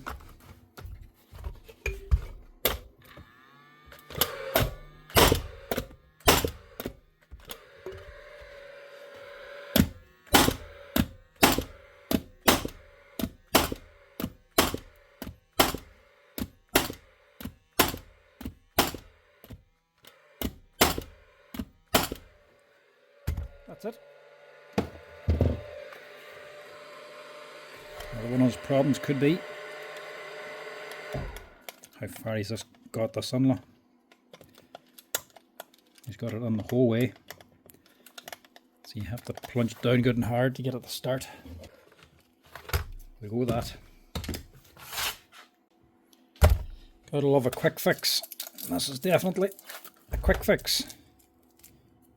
Same thing as the last one. Broken stem. Customer just wants it up and running. Wee bit dirty. Probably will eventually need a service, but he just needs it going for now. And we only have one left, so we may as well use it up. Hopefully we don't need any more in this lot. Screws still sitting here too. Hopefully this man didn't glue this one in as well.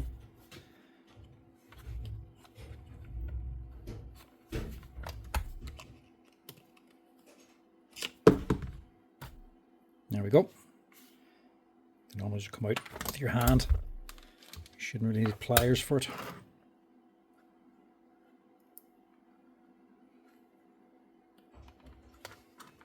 Sir. Nice and tight.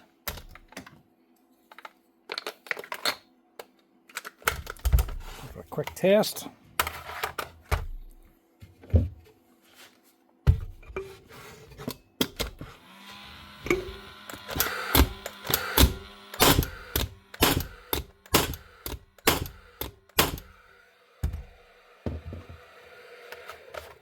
That'll do rightly.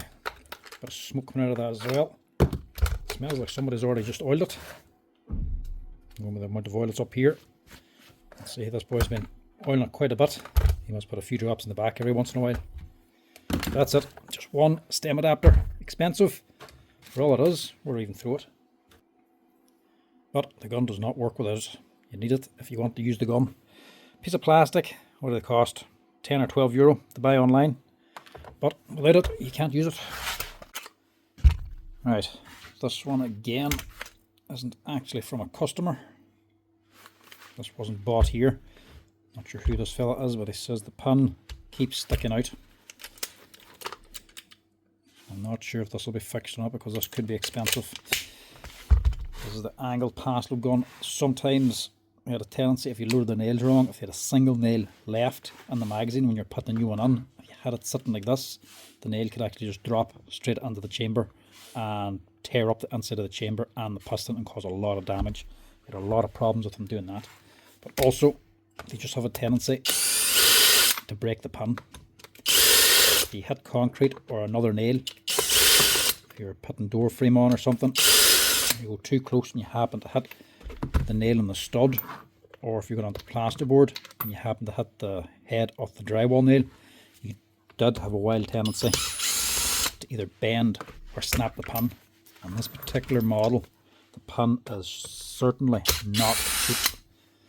Online I think it's about 170 or 180 pound sterling, so that's about 200 euro here in Ireland for this here particular pin. So I'm going to have a quick wee look here first, just to see the damage.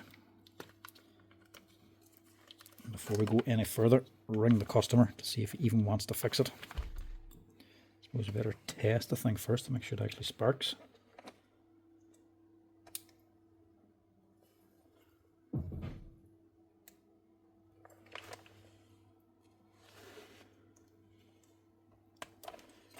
Just in case we're adding, or in case we fix it and end up having another problem we didn't realise.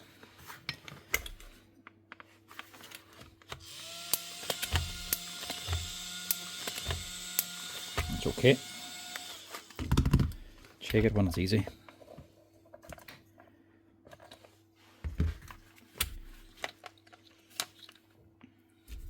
The question is it broken or is it bent?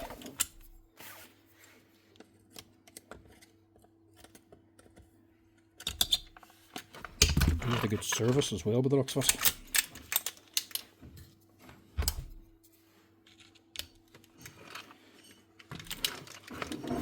Oh, that's tight. Oh, what the hell.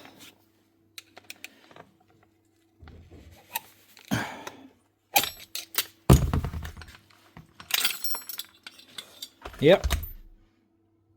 I think that has hit a little bit of concrete or steel, and with the exact same other problem. It has both the issues I said they had.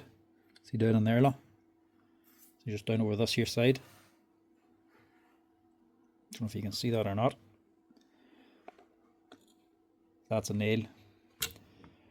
You can see it better there, That's a nail stuck in the actual rubber bump at the bottom. So that's got a nail dropped in, it's fallen down, got stuck on the rubber. So there's a nail just sticking in the bottom, so every time this fires, it's been going up and down and knocking into that nail and completely trashing the piston. So you can imagine that's all swole out now from repeated impacts. It's destroyed anyway, but now it's went and hit a steel block, piece of steel or a piece of concrete, completely bent the nail, or completely bent the pin as well. So that's completely gone. 200 for that. But as you can imagine,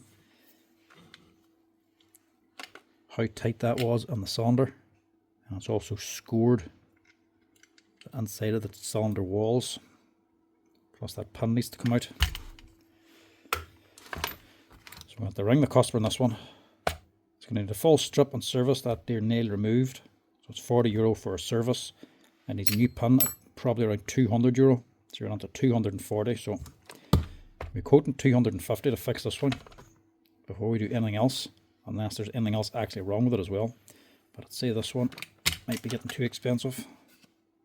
Well, 2021. We'll see what it says. Yeah, I was thinking as much. Too expensive. He says nope, does not want to fix it at that.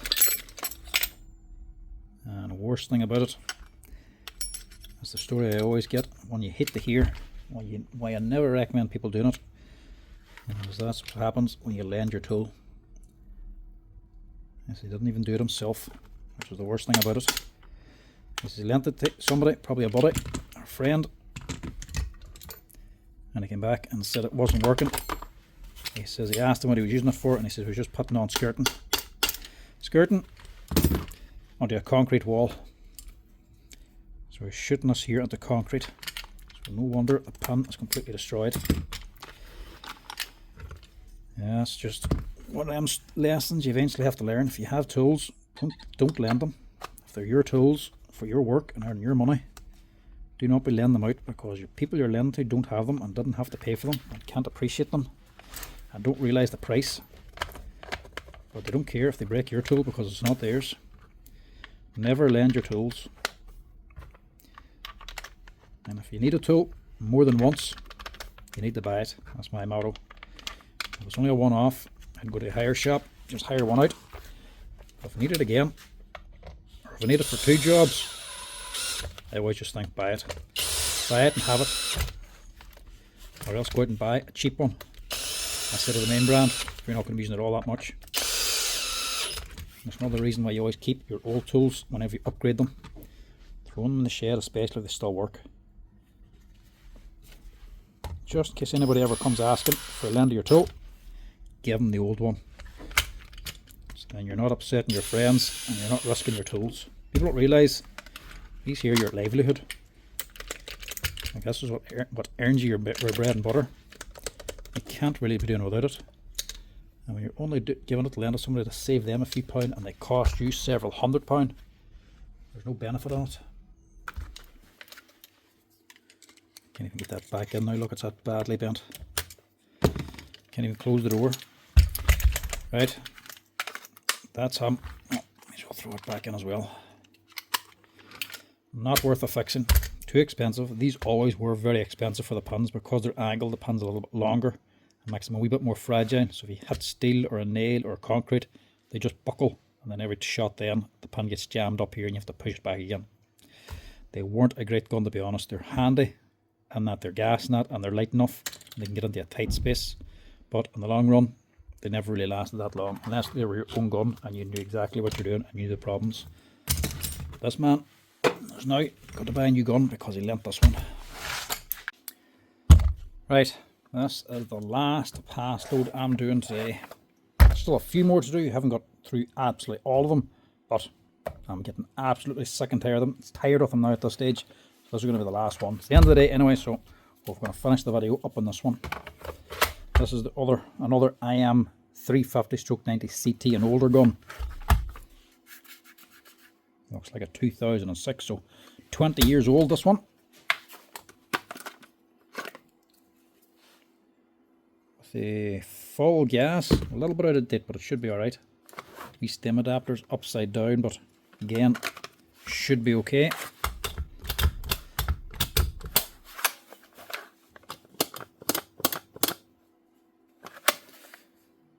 A light flash and the motor's not coming on, but it's also not plunging.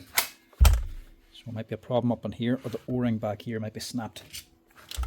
But I think this one's going to need a service. Unlike some of the other ones, this one's a little bit worse. So we'll see what we can do here. We'll see what's wrong first. Normally when they don't plunge like this, it's nothing too serious. Normally anyway. Could be an O-ring because that looks like the old brown one.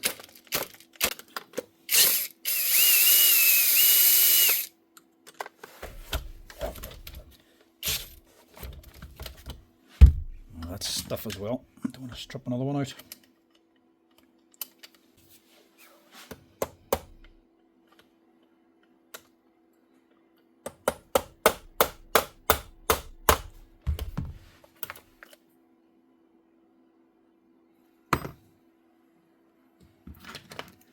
That doesn't look bad. A wee bit of stuff on it, but nothing too major. It's not clogged. Doesn't look stripped out.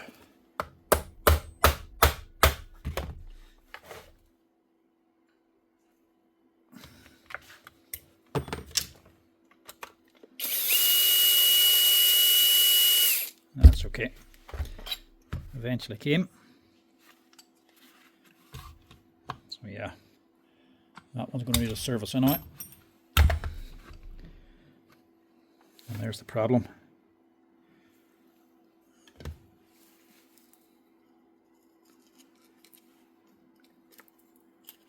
I think somebody had this open and just didn't close it again right. Normally they get nipped and broken.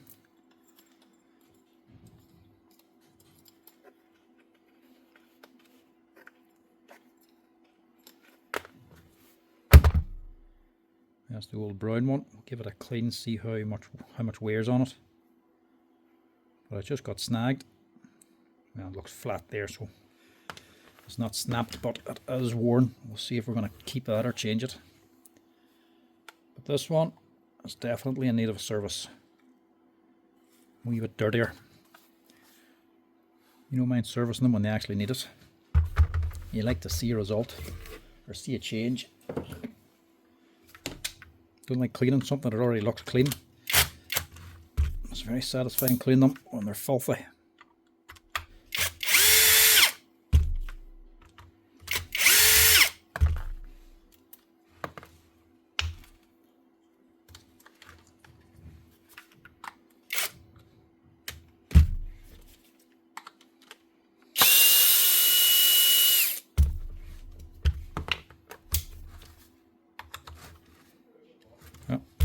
Better just check the motor, actually, we didn't do that.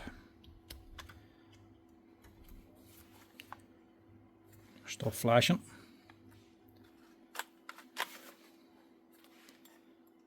No, actually we may have other problems here.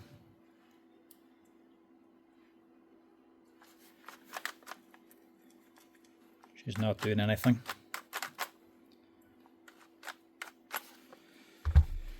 Alright, we'll quickly open up this and see if there's anything we can do. Well, that's already been stripped out. It's just sitting there basically.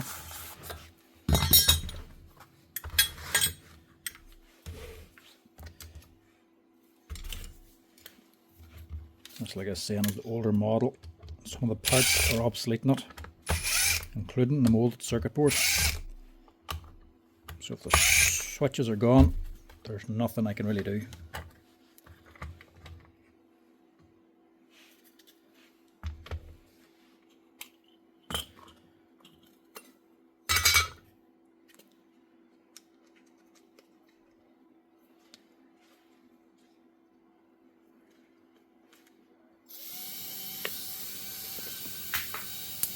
Oh, this boy's lucky.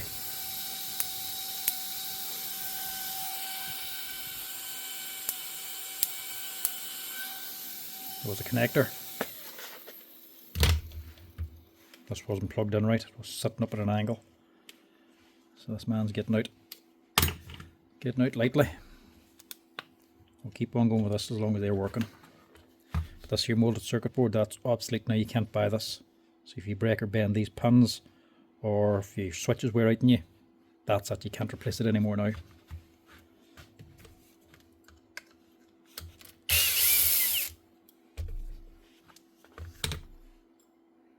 Wash that out. I'll actually wash the inside of this as well. A little bit, nothing major. We'll clean that, fix that wee sponge there up as well. I'll clean that. Well, we'll just clean the whole inside of it actually because it's a bit grubby. Clean all that down too. Nice dirty one to end the video on.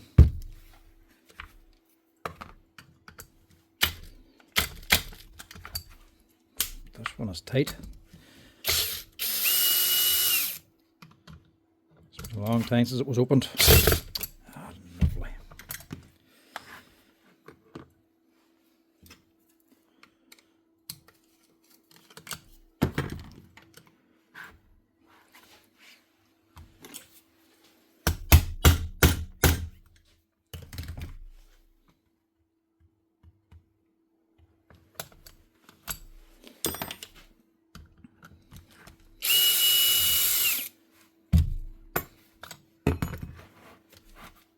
Hopefully these aren't too stiff.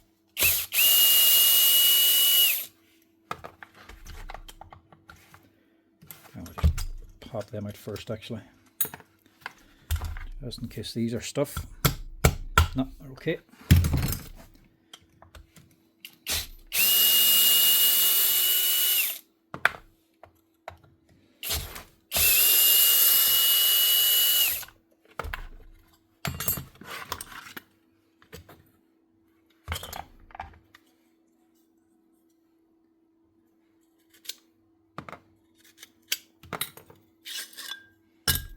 That's what you'd normally expect them to look like when you're coming on for a service.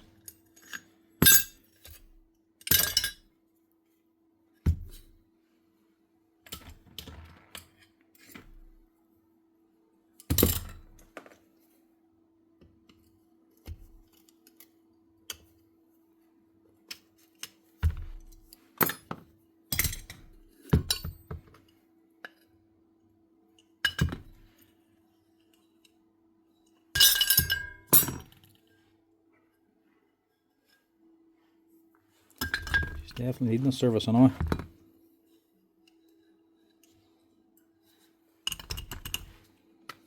So he was keeping it clean as well. So he's actually at least tried. He was clean this side, look, and dirty this side. So it must have been getting dirty. Here you can see where the marks are on this, look. That's where the fins are. So it was facing this way, and it turns over to the clean side instead of just washing it. Anyway, parts washer now, clean all this down.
nice big pile of clean parts. Now, the other thing I'm going to do is check this reed valve, because I checked the serial number on this and I don't think I've ever had this before. So I don't know if this has ever been cleaned out before, so we'll do this too.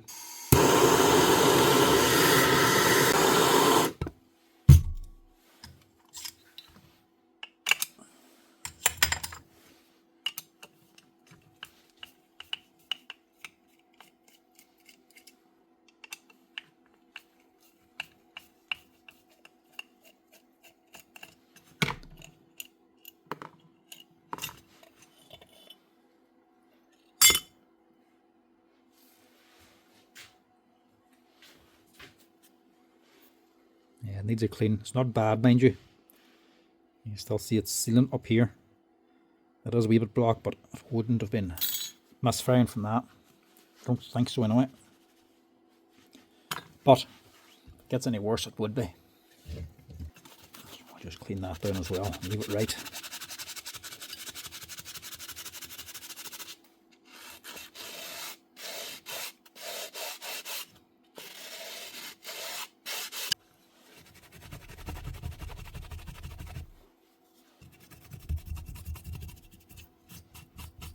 It's only these wee vents. You don't need to worry about the rest of it. It can be dirty. It's not doing anything else. I'll just give that a quick blast of the compressor. I'll just scrape this down a wee bit. I want to use something flat for this because the lino here on top of the bench is a wee bit too soft. The blade keeps digging onto it.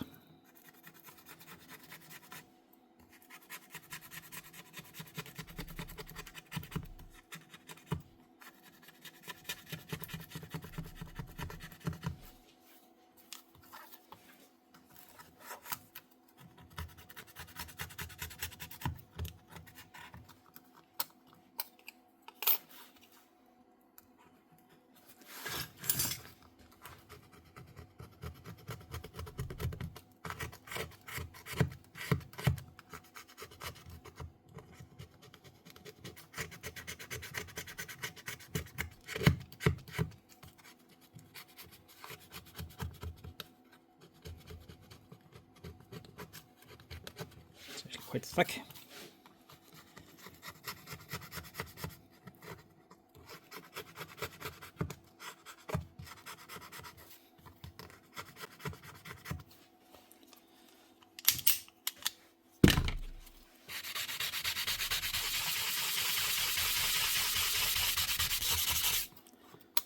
Quick scrape to get the gunk off, and a quick polish with a fine sanding block. That'll clean it up.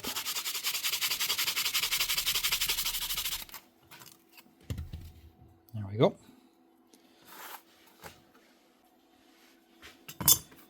Right. That should be us ready to go.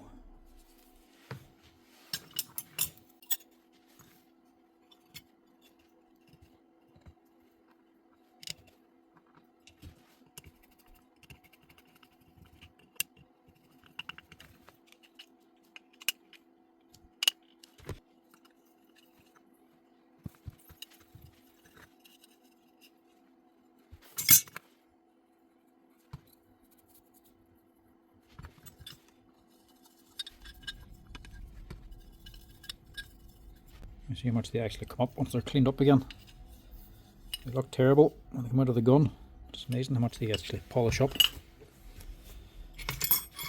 Another thing is the O-ring.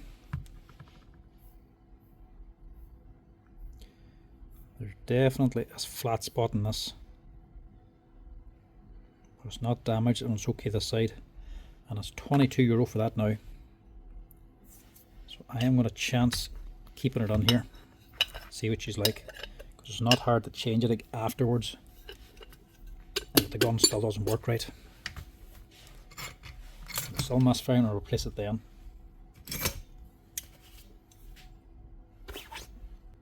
I just don't like throwing too much money at these older guns now, because some of the bits, like I was saying, is now obsolete. So even just something as an O-ring can cost a lot of money now. So I don't like to throw too much at it, just in case something else fails a short time later. There could be more money thrown at it for no reason.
Make sure that leads in now correctly.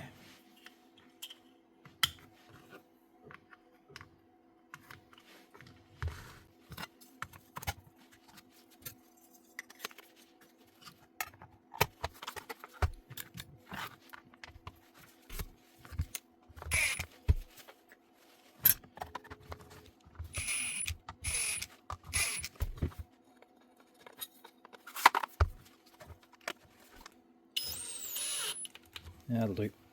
It's not doing much anyway. Right. Get this on and get the head on.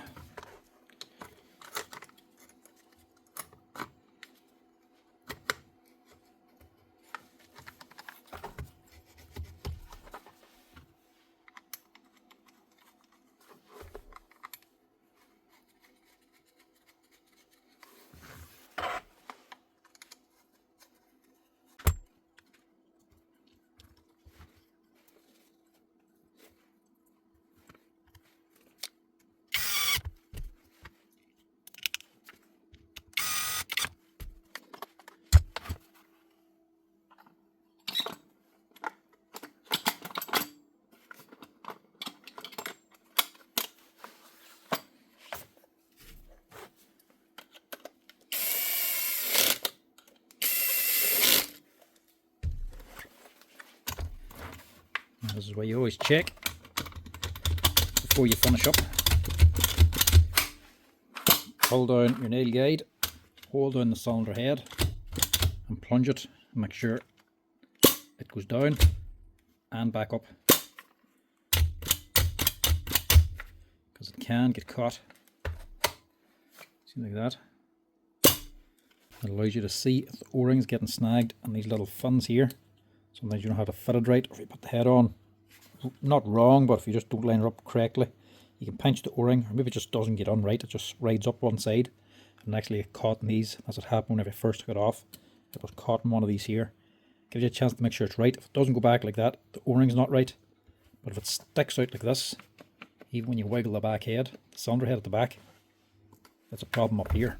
So we'll see what's going on there too. More than likely it's just from a drop or something. So I probably dropped it off a ledge or a roof or something and it's landed on its nose and bent the front probe.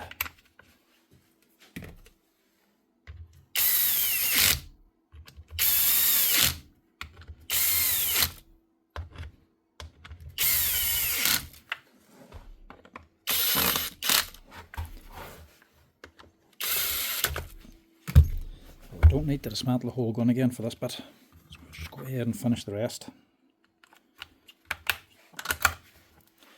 So that's her ready. It's just this need to address. You can tell already. See the probe here? It's a wee bit bent up here, look. So whenever I plunge that down,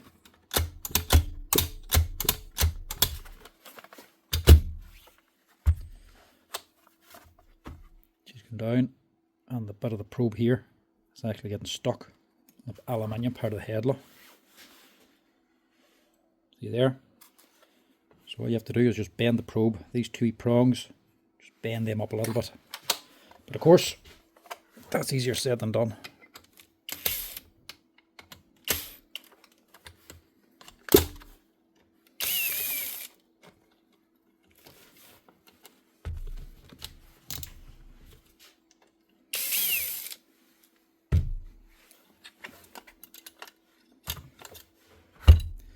These ain't exactly weak. It's quite a thick gauge of steel they use. So we really need a vise and maybe a bar or something to pull these here up. You can also replace it, but the probes for Paslode guns are ridiculous money, just like a lot of the other parts. So I wouldn't advise just replacing it for that. Far better to just straighten it a wee bit, or bend it up a wee bit. All you need to do is just take that wee curve, the very top out, just bend it up a little bit. Do it as much as you want. You can stick it the whole way to the top if you want. It's only for gripping the timber. So stick this to the vise and give it a wee bend.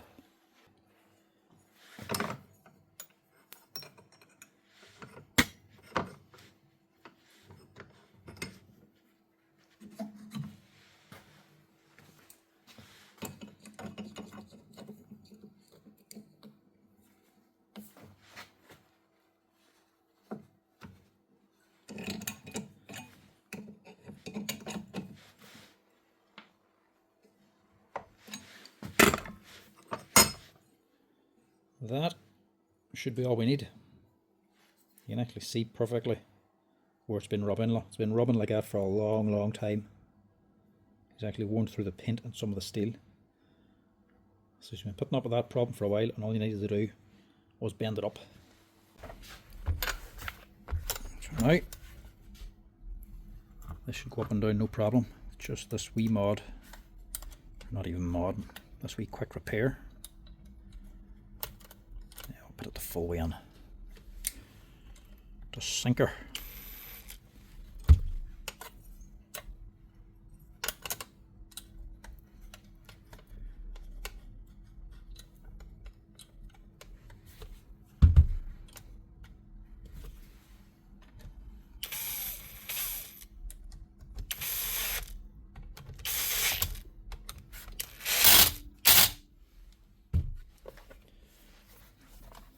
Now, see it's much better. Now I plunge her down. Just come straight back. Just one to watch out for. Whenever you plunge this down, it should always just spring back very easily. If it doesn't, it's nearly always the probe. Put it down and look at it and see if it's rubbing or touching the aluminium. It should still have a bit of play when it's fully depressed. If there's no play in it, the probe's jammed.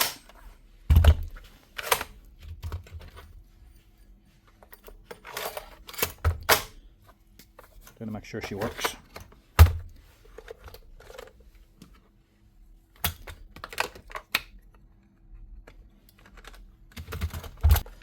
Now, last test shot for today.